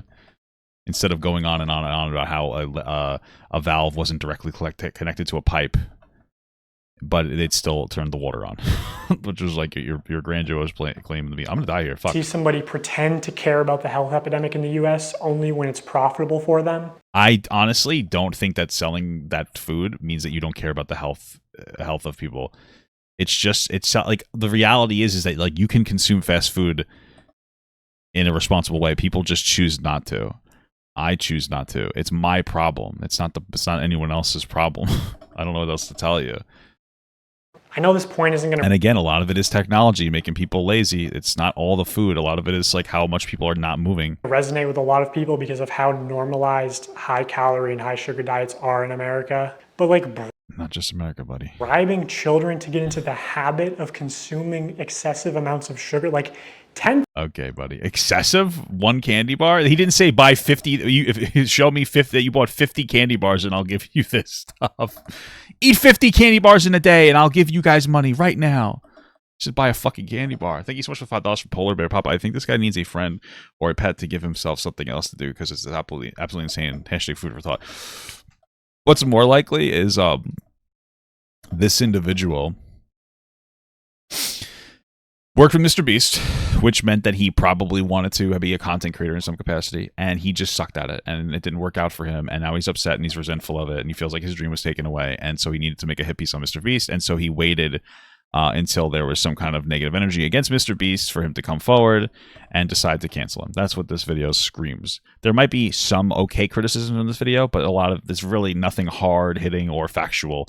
A lot of it is assumption, and this idea that MrBeast is like this fucking terrible piece of shit asshole, you know? $1,000 a day as a giveaway is very deliberate because it's trying to create repeat customers that just buy out of habits. Like doing this, especially when you clearly understand how much of a health risk it is to these kids. Because obviously so much obesity and disease comes from the stuff we eat. It's honestly just fucking evil to me. It's evil, dude. So fucking evil. I'm going after McDonald's next. And I pushed back against this a lot while I worked at the company. For Halloween, how long did this guy work for the company? This year, Pushed back against what? Feastables is planning on putting $1 million in a chocolate bar. And they wanted to do a bunch of like scummy marketing and shit. My manager literally said at one point that they wanted to associate buying a Feastables with your dream coming true. So they're pitching ideas like, you know, buy a Feastables, win 10K, buy a Feastables. So standard marketing stuff, gotcha. Out of a vending machine, and the vending machine just starts spitting out money. Buy a Feastables and it has a ticket to Disney World, whatever, right? Hey, I'll buy a Feastable for that, buddy. Thank you so much for the $2 from Kale. Wait, MrBeast is the reason Papa got fat. Yep. It's not my fault. MrBeast made me fat. It's not my fault. And I don't want to put a lot of like hearsay into this video. You totally have been putting a lot of non-factual information, so I don't know why you'd stop now. You should just believe the receipts that I'm showing you, not what I'm saying. But I swear to God, I said... Wait, what? You should just believe the receipts that I'm showing you, not what I'm saying. So you're telling us don't believe what you say, just what you can prove to us? Great. So I can't believe anything. But I swear to God, I said to somebody at the company, I feel like Feastables is 70% a chocolate company and 30% a lottery targeting children. And this Okay. Who would you say that to? The fucking janitor? What? higher up person at MrBeast said it was probably closer to the... How is this different from loot boxes affecting kids? Explain public. I don't think it is. That's what I was saying. Or I said this earlier in the video. I'm like, if you have a problem with this, why don't you have a problem with loot boxes? Anything in the store that is like a grant, like this is like very new. This is a very popular thing that people will sell randomized prizes inside of like any toy store, like even Walmart aisles, where it's like you'll have a chance to get 8 different things. That some kind of loot box system. There's a tons of different things that you could consider some form of gambling. I don't really see it as a huge problem. Parents need to just be better with their kids when it comes to the consumption of this product and like explain to them realistic tendencies. Like that's called formative experiences. It's a marketing tactic. It's legal. I don't think it's a particularly big deal. Parents need to educate their kids better to know like, hey, you're probably not going to win, but we can buy one, have like limitations of it. You know, he's criticizing things that you should criticize every single candy and chocolate company in the entire world, every single soda company in the entire world. Every single fast food company in the entire world, the overwhelming majority of companies you'd have to criticize it for, but like at the end of the day, he's very scoped in on MrBeast. Like, why the fuck do I care? If I'm not gonna have a meltdown about McDonald's selling fucking shit to us, why the fuck do I care if MrBeast is doing it? It's predatory, targeting kids with lottos and gambling. You're just looking for an excuse. It's not predatory. Like, well, then like that fucking Ryan's Toys kid is predatory because he sells like shit in the supermarkets. They sell these. Who cares? Tell your kid your Kinder eggs. There you go. It's chocolate and gambling, right? Because there's a random prize in it. These things. I went to a fucking like a sushi conveyor belt sushi thing, and then you get a random little grab thing if you get enough plates. At the end of the day, it's like, dude, what happened to parents? Parents just need to deal with their fucking kids better. Like, I don't know what you want me to tell you. It doesn't really seem to be a particularly huge deal here. It doesn't. Who cares? Thank you for the $2 from it's ReGD. Scott here. Is this person making insane leaps? Yeah, absolutely. It's just a big fucking. It's hysteria. It's just hysteria. The other way around. I was laughing about it. Like 70% a lottery, 30% a chocolate company. Everyone knows it's just the call to actions and call to action giveaways especially that drive sales. As soon as they stop, it's hard for large bargain retailers to sell this shit for 70% off. That's why they push them. Because they taste like shit. They don't taste that bad, but there's better. Like a Reese's cup is like unbeatable, you know? So hard. Once they stop the diabetes lottery, no one buys. Also, this is the website right now. MrBeast wants you to join the crew. Just so weird and scummy to me. Why? What? I believe all the Feastables giveaways do have official rules and no purchase necessary clauses somewhere. Maybe. I'm sure that they're all complying with the laws at this point. Like, I'm not sold that they're illegal in any capacity, so. But it's very difficult to find them. In traditional media, if you advertise a sweepstakes, like in a commercial, you have to say in the promotional material itself, no purchase necessary. Somehow MrBeast gets away with not saying no purchase necessary. Okay. I mean, I at this point with all the things, there's just no way. There's just no way that there's some kind of illegal behavior happening here. In any of his promotional materials, not the videos, the descriptions, pinned comments, nothing. To celebrate our launch of milk chocolate and sea salt, we went out and we bought 10 Teslas, loads of cash, and all these prizes you... Thank you for the $2 from generic user 1029. Is this man being paid by Hershey's? First stream, by the way. I don't know. Incredible. See on the screen. And prizes aside, unlike Hershey's, these bars only have 4 to 5 ingredients and just genuinely taste good. Go to Feastables.com right now and order some chocolate. Only problem is the chocolate river is deteriorating. All the only place you'll find no purchase necessary is either on the Feastables Twitter account because it's a rule of the platform, and even still they try to push it. No perched neck, or hidden deep in the Feastables website under a FAQ. And to enter for free, you have to mail in separate 3" by 5" hand-addressed written index cards, up to 10 a day. Do you think kids are gonna do that shit or just beg their parents when they're at Walmart for the YouTuber diabetes lottery ticket? Oh, I mean, I guess they could ask for the coupon. I don't care. Okay. How is this legal? If it's legal, I don't care. To be absolutely honest with you, that's a conversation about like there's an issue with the law if we find this problematic. Frankly, I'm tired of the reaching. It just seems like a big nothing burger to me. How do you mail something without making a purchase? Cards, envelopes, stamps. The free entry method can cost more than the chocolate bar itself. You think it would cost more money? How much do you think a stamp is, brother? What? I don't think so. Like index cards cost like nothing, and a stamp is like 60 cents. It probably costs you like less than $1 to mail one of these in. What? Also, going back to sweepstakes law for a second, payment isn't the only form of consideration. Consideration can also be time or effort that directly benefits MrBeast in some way. Okay. Like, I don't know, if he told his fans to clean up and organize his Feastables displays in Walmart for a chance to win $5,000. Well, I think that there was a controversy going on at the time where people were vandalizing that, and he was trying to, not have people do that. Okay, I don't care. Shelfie cleanup and $5,000 drawing? They thought this was going to be a monthly thing, but it got a lot of controversy, obviously. How can I successfully clean up the shelves? Wow, glad you asked. No bars on the shelf? Go find an employee and ask them to check to see if there is product in the back room and ask them to bring them out so you can put it on the shelf to match the tags. What the fuck, dude? Imagine a 7-year-old looking for the Walmart manager so he can ask to stock shelves for a chance to be compensated? Dude, was Walmart in on this? Like, how long do you think it takes? This was not just one off-the-cuff tweet. This was like planned with instructions and graphics and everything. Cool. Also, a company asking children for selfies is a little bit weird. Okay, we're really diving into this. We're really adding a predatory lens to this. Incredible. And while you're at it, if you want to maybe move some Hershey's bars and make sure that Feastables has plenty of space, I wouldn't complain. Ah! I just cannot believe they were going to give $5,000 to one of MrBeast's child laborers for stocking shelves. Okay.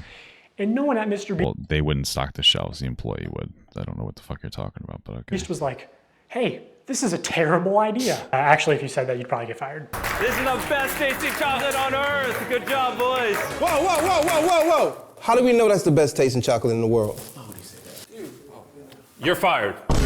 What? Oh no, I mean, this is such horse shit. You can do that? I mean, that is a bit of a stretch. Yeah. The most shocking result was that Feastables never earned anything higher than a 3rd place ranking. But I do think their branding as like world's best chocolate bar is how do you get away with that? I don't know. Maybe it's probably because that's his opinion, and other things do this too. I don't care. World's best chocolate. World's best pizza. What is that even? What is that? I mean, I see tons of mom and pop places saying like world's best pizza. I don't care. This is like, who gives a shit? I don't understand. I mean, who fucking cares? It seems like, who gives a fuck? What does that even fucking mean? Define that yourself. Yeah, I mean, I guess, but I would think you'd have to. I don't know. I'm sure whoever worked on his marketing gave some thought to it or something. Okay, one last point of consideration. Prolonged attention is definitely a form of consideration. In the attention economy, it is the valuable resource that advertisers directly pay MrBeast for. So in these live streams when MrBeast says, hey guys, today we're doing a bunch of illegal lotteries, but also... You don't know if they're illegal lotteries. You're making that claim. I honestly hope this guy gets fucking sued to death. Like, this would be so funny. We're going to be giving away some free stuff to people who keep watching. He does that because if they're not illegal and you keep saying that they're illegal lotteries, you're fucked on a defamation lawsuit. It'd be very funny to watch this, because this is such a bad faith video that even if there are some good faith claims, which I haven't really seen, they're going to be drowned out by like the constant bad faith thing. That Keith Lee thing, like, really sealed the deal when you were making this assumption that he was like, he really wanted Keith Lee to lie for him, and that's why he was so upset. And it's like, okay, maybe he was upset because his chocolate bar isn't that good and he likes it a lot and has a shit palate. To boost viewer numbers. I'm going to give you guys a reason to keep watching, okay? Here's what I'm going to do. Randomly, I'm not going to tell you when, it could be 10 minutes, 20 minutes, an hour. I'm going to randomly pick one person watching this IG live stream and one person watching this YouTube live stream. I'm going to give you each $5,000. So, keep watching. There's no predictable intervals for when MrBeast will give things away for free to people who watch. So you have to be present when they happen, which means viewers have to keep watching, which is time and effort that directly benefits MrBeast. The more viewers, the more money MrBeast obviously makes, either directly through sales or AdSense or just getting boosted in the YouTube algorithm. So even the free giveaways could and should be against the law. What? Because people will pay more attention to the product? That's the point of the product. What? I don't... Why would it be against the law to do giveaways for with the idea of getting people to engage more with your... That's the whole point. I don't see why that would be illegal. Like, that doesn't sound malicious. Yeah, we're going to give stuff away so that you'll watch our content more. Oh, that's so malicious, because you have to watch, and that's a chore.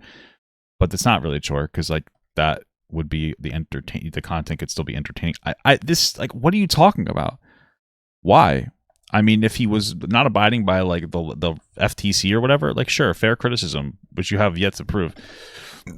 You're just making assumptions, but now it should be illegal if people watch the content after they engage in the giveaway? What?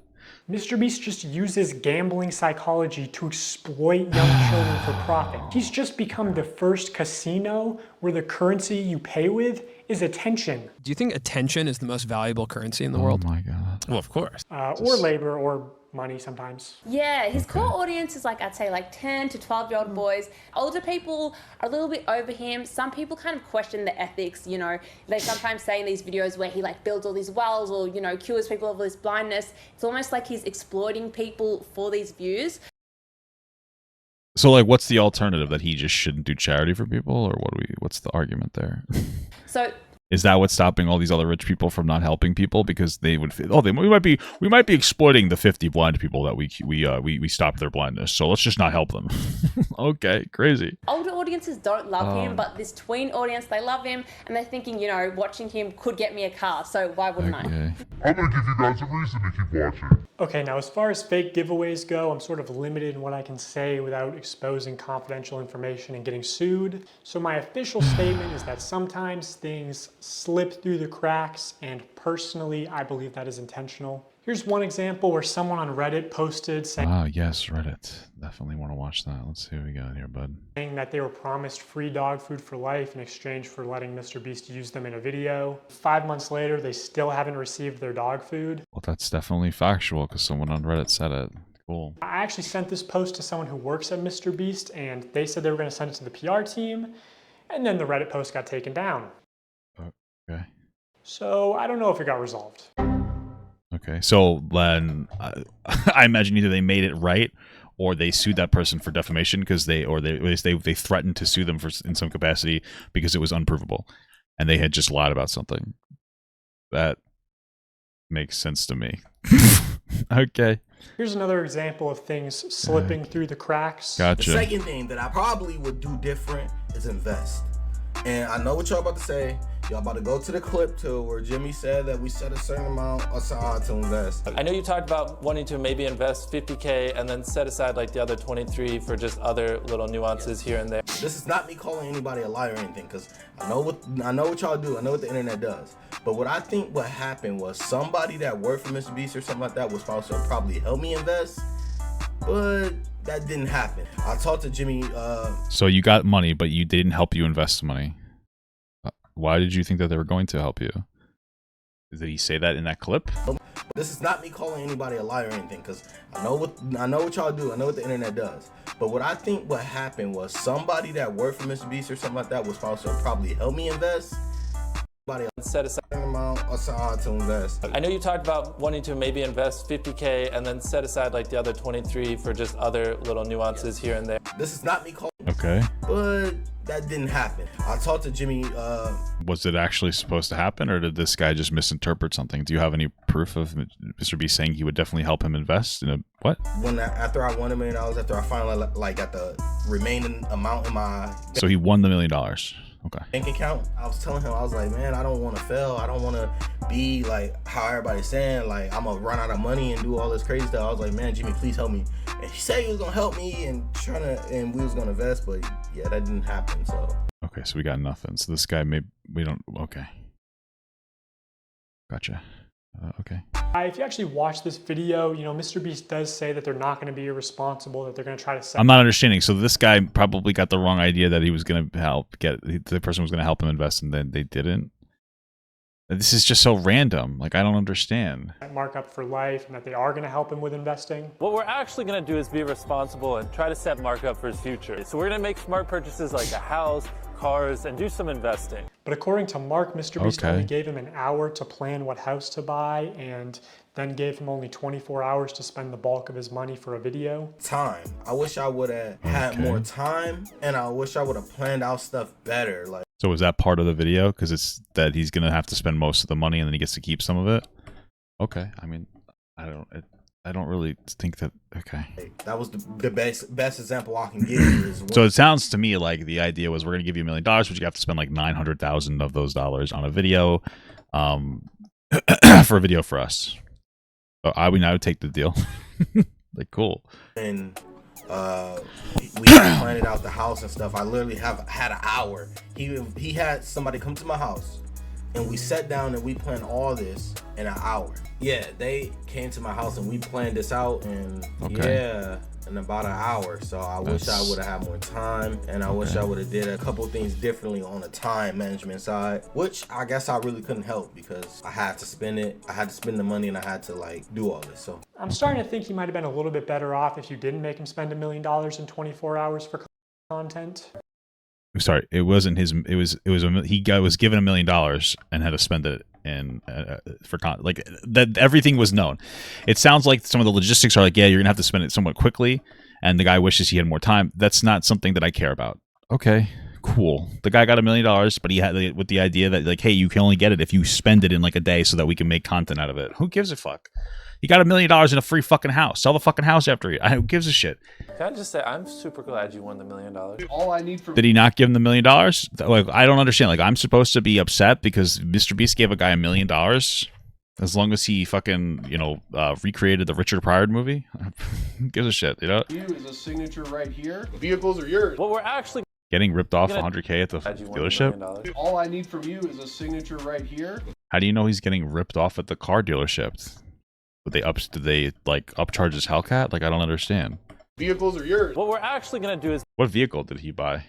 Like, I don't understand. be responsible and try to set Mark up for his future. You better not read it. You're a millionaire. You ain't got time to read. The more you show us around, the more I'm like, thank God you won If he had to spend all the money, he'd probably like, yeah, fuck it, I'll get a really nice car. Who gives a shit? the $1 million. Okay. All right. Cool beans, man. This guy's really upset with MrBeast. Okay. So, you're selling Krabby Patties, eh, Plankton? That's right, Squidward. And there's a free bucket helmet with every purchase. Care for one? No! You may have hoodwinked everyone else in this backwater town, but you can't fool me. I listen to public radio. That's a funny joke. I like that. People who listen to public radio are fucking pompous dicks. What's that supposed to mean? I listen to public radio sometimes. It means you set up Mr. Krabs. You stole the crown so Neptune would freeze him and you could finally get your stubby little paws on the Krabby Patty formula. It was you all along. But you made one fatal mistake. You messed with my paycheck. And I'm gonna report you to the highest authority in the land, King Neptune. We'll see about that, Inspector Loose Lips. Now activating helmet brain control devices. I wonder if we'll have to cut this SpongeBob bullshit out because of some kind of fucking issue.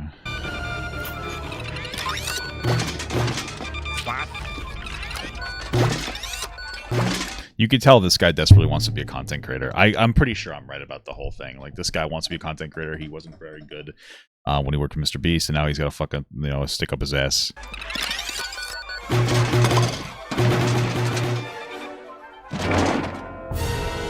All hail Plankton. What's going on here?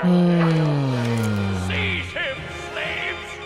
All hail Plankton. I did not hear. Is this the rest of the video? Like, okay, this is okay. Who can stop me now? Now be like shocked. Like have your hands over your face, like you're emotional as you can be. So like have your hand reaching for it, and then like be like shocked, like you're. That's what I do with the officer. I have my hand reaching for it when he comes up. My wallet, of course, and I give it to him as fast as possible. Okay. Yeah. Now act a little surprised. Like, be like really shocked with your mouth open. I have no idea, no idea what's happening in that video. Okay, frankly, I think the video, I don't know. I don't even think that there are any good points made. Maybe some, but it's hard to tell. It was so bad faith. So, all right, let's take a look at the document from this guy. Hi, my introduction. My name is Dawson. Wow. I'm a former MrBeast employee trying to expose what I believe to be highly unethical and illegal practices at the company. Okay, gotta make sure you say what I believe to be to try to prevent getting sued. This document contains evidence for part 1 of this ongoing investigation. Here's the video I made on the investigation. We already watched it. Why am I doing this, money? None of this is monetized. By the way, none of this can be monetized because his channel has not hit the monetization threshold. Just to be clear, this guy's idea that he didn't monetize the video, it's trying to communicate to you that he is an altruistic figure and he's such a good guy. But in order to get monetized on YouTube, you have to hit certain protocols. So let me just show it to you. You have to, I don't remember the exact number, but you need to have a certain number of followers. You have to have a certain number of watch time. And I think that's the 2 big metrics. 500, so I think it's at least 500 subscribers, 3 public uploads in the last 90 days, and 3,000 public watch hours in the previous 12 months, or 3 million public YouTube Shorts views in the last 90 days. Those are like the requirements. What I'm looking at here, those sound about right. If they're not exact, they might have changed it. But at the end of the day, he only uploaded 1 video. He cannot monetize his video. So when he says this to you, I didn't monetize my video, I'm a good guy, he quite literally cannot monetize his video because he hasn't hit the threshold yet. He has not hit the correct threshold to be able to monetize. So it's a scumfuck tactic to try to make it seem like he's a good guy for not monetizing, when the reality is he cannot monetize his platform yet. That's literally all it is. Okay? That's it. Anyway, I'm happy to make $0 off this and then switch industries. He wants to be a content creator, obviously. Actually, after being let go from MrBeast, I was immediately hired by one of Jimmy's friends at the same rate. I stopped working for him by choice on July 19th, 5 days ago, at the time of writing. So I'm actually losing money doing this. Why did you stop working with him by choice? Clout. I've been in this industry for 10 years. I started as an on-camera personality, but switched to being behind the scenes, and I've enjoyed that life more. I've worked with big influencers, but always avoided the camera like the plague. I have no active... Well, you said that you were on camera, but okay.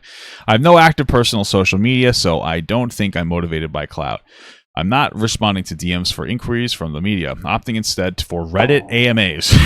Since they aren't monetized and everything is permanent in writing. I'm an open book. Sometimes I get small details wrong, but I won't hide my mistakes. Try getting a straight answer from MrBeast in any of these accusations. Okay. I mean, he literally had Keith Lee come on and trash his candy bar. Let's say that he has some credibility there.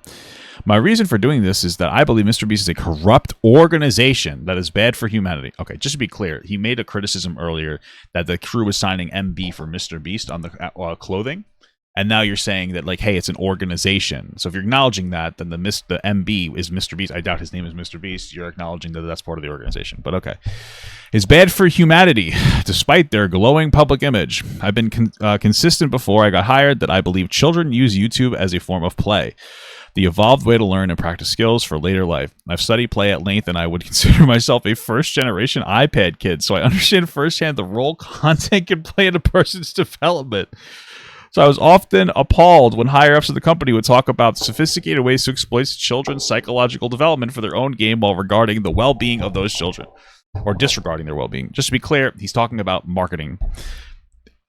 Recently, grooming allegations came out against MrBeast co-star Chris Tyson. I believe the company was aware of evidence against Chris Tyson long before these accusations came out, and they chose to protect her to try to cover up the evidence for a long time. Just to be clear, the stuff that came out was like the Shadman shit that everybody knew about for a while. Nobody was covering that up.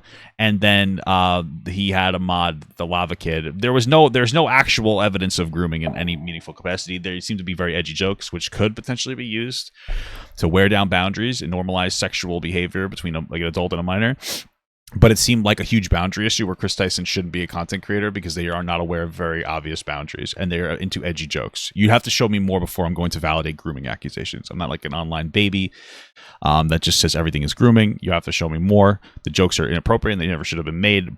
But this idea that there's a cover up is just stupid. There's no way. This guy dropped this video right in the midst of this Chris Tyson thing. It's very clear he has some kind of an issue with MrBeast and wanted to have a meltdown and like wanted to go after him.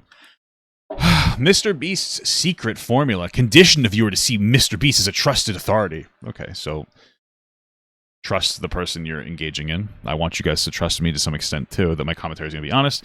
Show the viewer that loyal followers are given big rewards. I guess. Okay.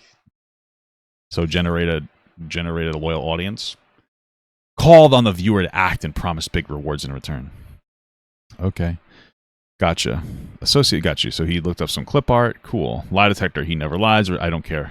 Fake videos. The Trains versus Giant Pit.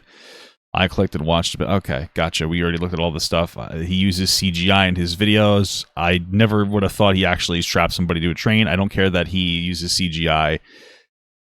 Who would have thought that that there wasn't a real giant pit there? Okay. Gotcha.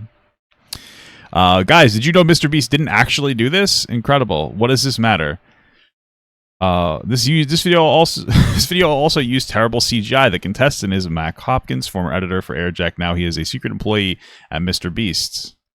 Allegedly, he was an employee during the video. I've also heard rumors that this is part of his compensation. However, that seems speculative to me. You said allegedly he worked during the video, and then you're saying that him getting the job was part of his compensation for winning another video or whatever, and that's the speculation? It sounds like you're speculating that there's some kind of deceptive practice here. Okay, great. Many action slash lines were scripted, same with all other Mac videos. I mean, I imagine that there are some fans that might have some skills and want to, get on MrBeast videos to try to get a shot at working with him. I don't know. No, Mac's involvement in faking videos with Airrack. Don't care. Also doxing and bullying a pilot and lying about giving him $10,000 during a struggle with. I don't know anything about that. He mentioned the video that needs to be elaborated on more than. Okay. Hey, my balls. I don't feel. Okay, maybe we'll watch that. Okay, Mac seems like not a great guy. Cool. Let's see. A lot of other screenshots about some of this stuff is fake. We've already went over this in watching the video. The infamous 42 and 58 revenge storyline was mostly fabricated. 58 just didn't hear 42. 58's win. Yeah, okay, great. We already knew that. We already talked about this. They added stuff in post to sensationalize the story. They do this in everything. Go criticize Big Brother or Survivor. I don't care. We already went over that. We went over like all this. All this is just like pictures. We've already talked about this. None of this is like facts. It's a lot of speculation about what's going on with like very little evidence on a lot of the stuff here. Multiple female MrBeast employees can be seen competing in the Boys vs. Girls challenge. Yeah, no shit. They needed to get more girls because not a lot of girls wanted to do it. Although this was not disclosed in the video. Who gives a fuck if it is? Allegedly due to several female workers getting out early in the production team took steps to get the boys out. Maybe that's true. If it is, I guess that's a problem. Don't necessarily care too much. It seems like very minor issues. It is a common practice that MrBeast include employees, friends or family and competitors without disclosing it. There's literally an ad. First of all, why would they have to disclose it? Second of all, there's an advertisement here that says, "Hey, Beast fam, just sending it out." Like, who gives a fuck? It makes perfect sense that you would do this. It makes perfect sense that you would advertise to friends and family to get into these contest pools. It's not easy to get a bunch of people to show up to these things. Like you just because MrBeast has a lot of money doesn't mean that he's going to easily be able to get these people to go to these things. Okay, when it comes to an event is going to be held in a specific place. All right. I very highly doubt MrBeast is going to do an all expenses included scenario. Maybe he does. I doubt it for the time of filming.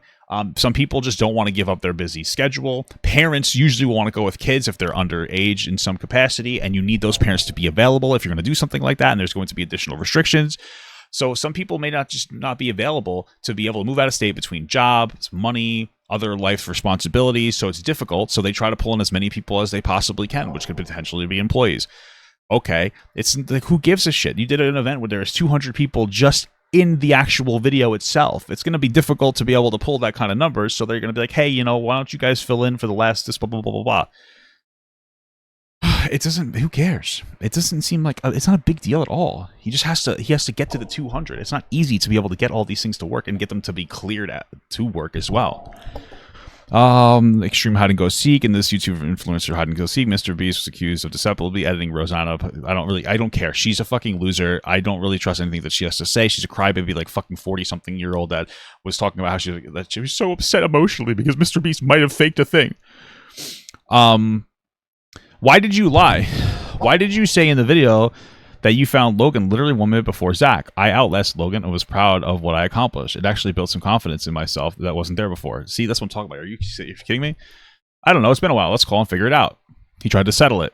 She didn't want to do that. I'll give you some time to look into it and remember, and then we can discuss. I'm more than happy to review all the raw footage to help show the timeline of events. Feel free to send it over to my team. Let me know. Obviously, I wasn't trying to make you look bad. Just give me time and we can chat. I'm not mad or anything. Just want to help.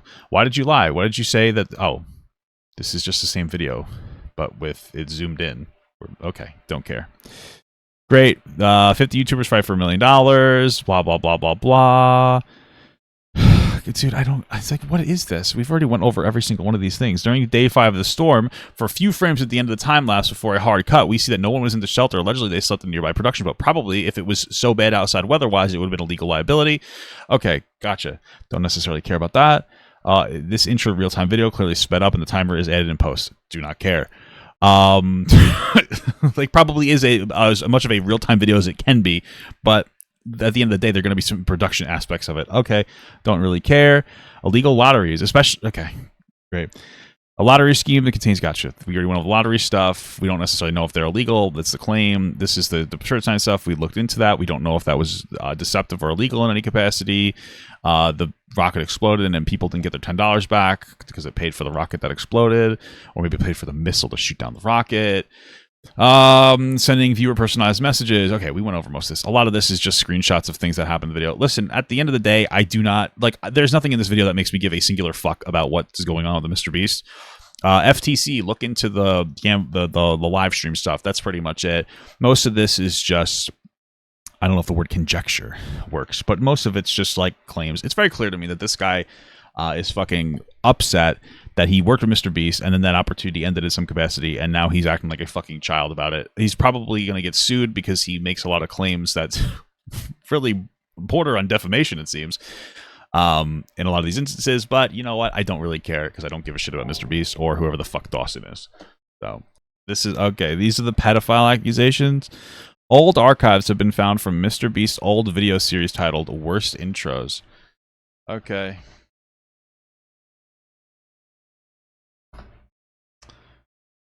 How old are these worst intro videos?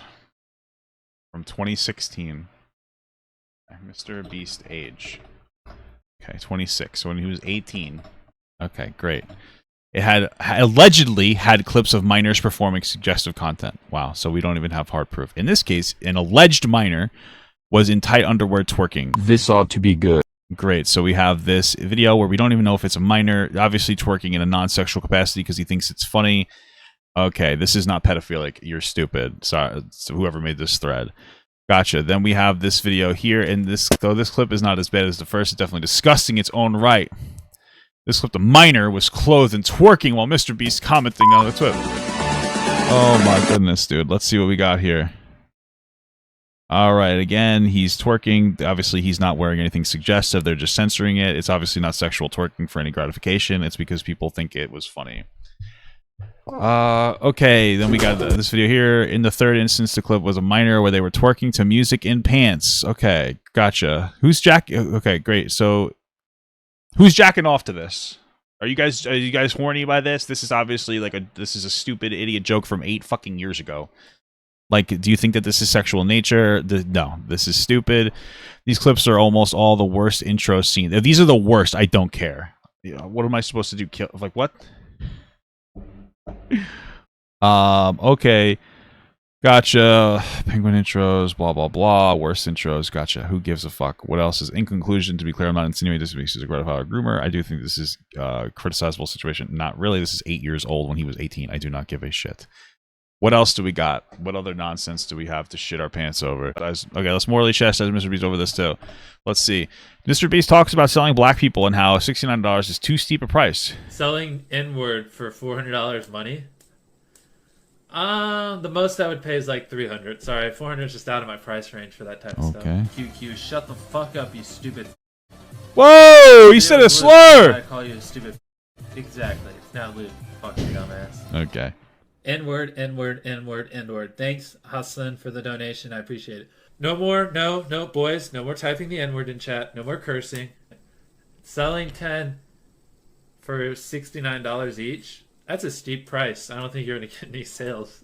All right, some edgy humor. I don't really care about this from, what, another 8-10 years ago? You got the clip here that you were talking about. Readers added context. Jimmy says afterwards, I was hoping one of you guys said yes. I wouldn't do it. She's too young. Okay, great. So we have a nice bit of context here. Let's see another edgy, annoying joke. And he did say that he enjoys the Catch Me Outside girl and thinks she's funny, so... Bro, what are you talking about on that account that there's solid evidence of MrBeast being a pedophile? How so? Explain that to me. Let's just... So that just shows what... Let's be real. You want to put your dick in her?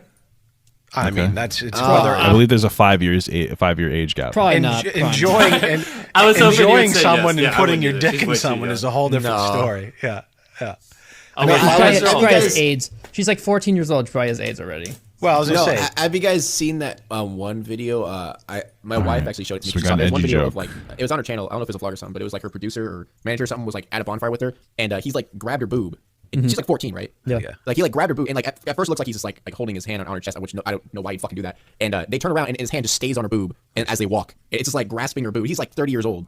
It's like, why is no one saying anything about this? It's a 30-year-old man just groping a 14-year-old girl. Yeah, that sounds really bad. I don't know what that has to do with MrBeast stuff. Underground weird hip hop culture. I think that shit's acceptable. You know, definitely do It's it. like, True that, man. pedophilia is acceptable. No, seriously. I mean, as long as there's no penetration. I mean, what's age anyways, right? I'm just. I don't think she's 14. They're too big to be 14. That's She just my seems older than Well, that. Okay. I don't think she's real. All right. So when he was like 19, he said some dumb shit like 8 years ago. Not good. Don't do that anymore, Jimmy. Oh, fuck. It's a shitty, edgy joke.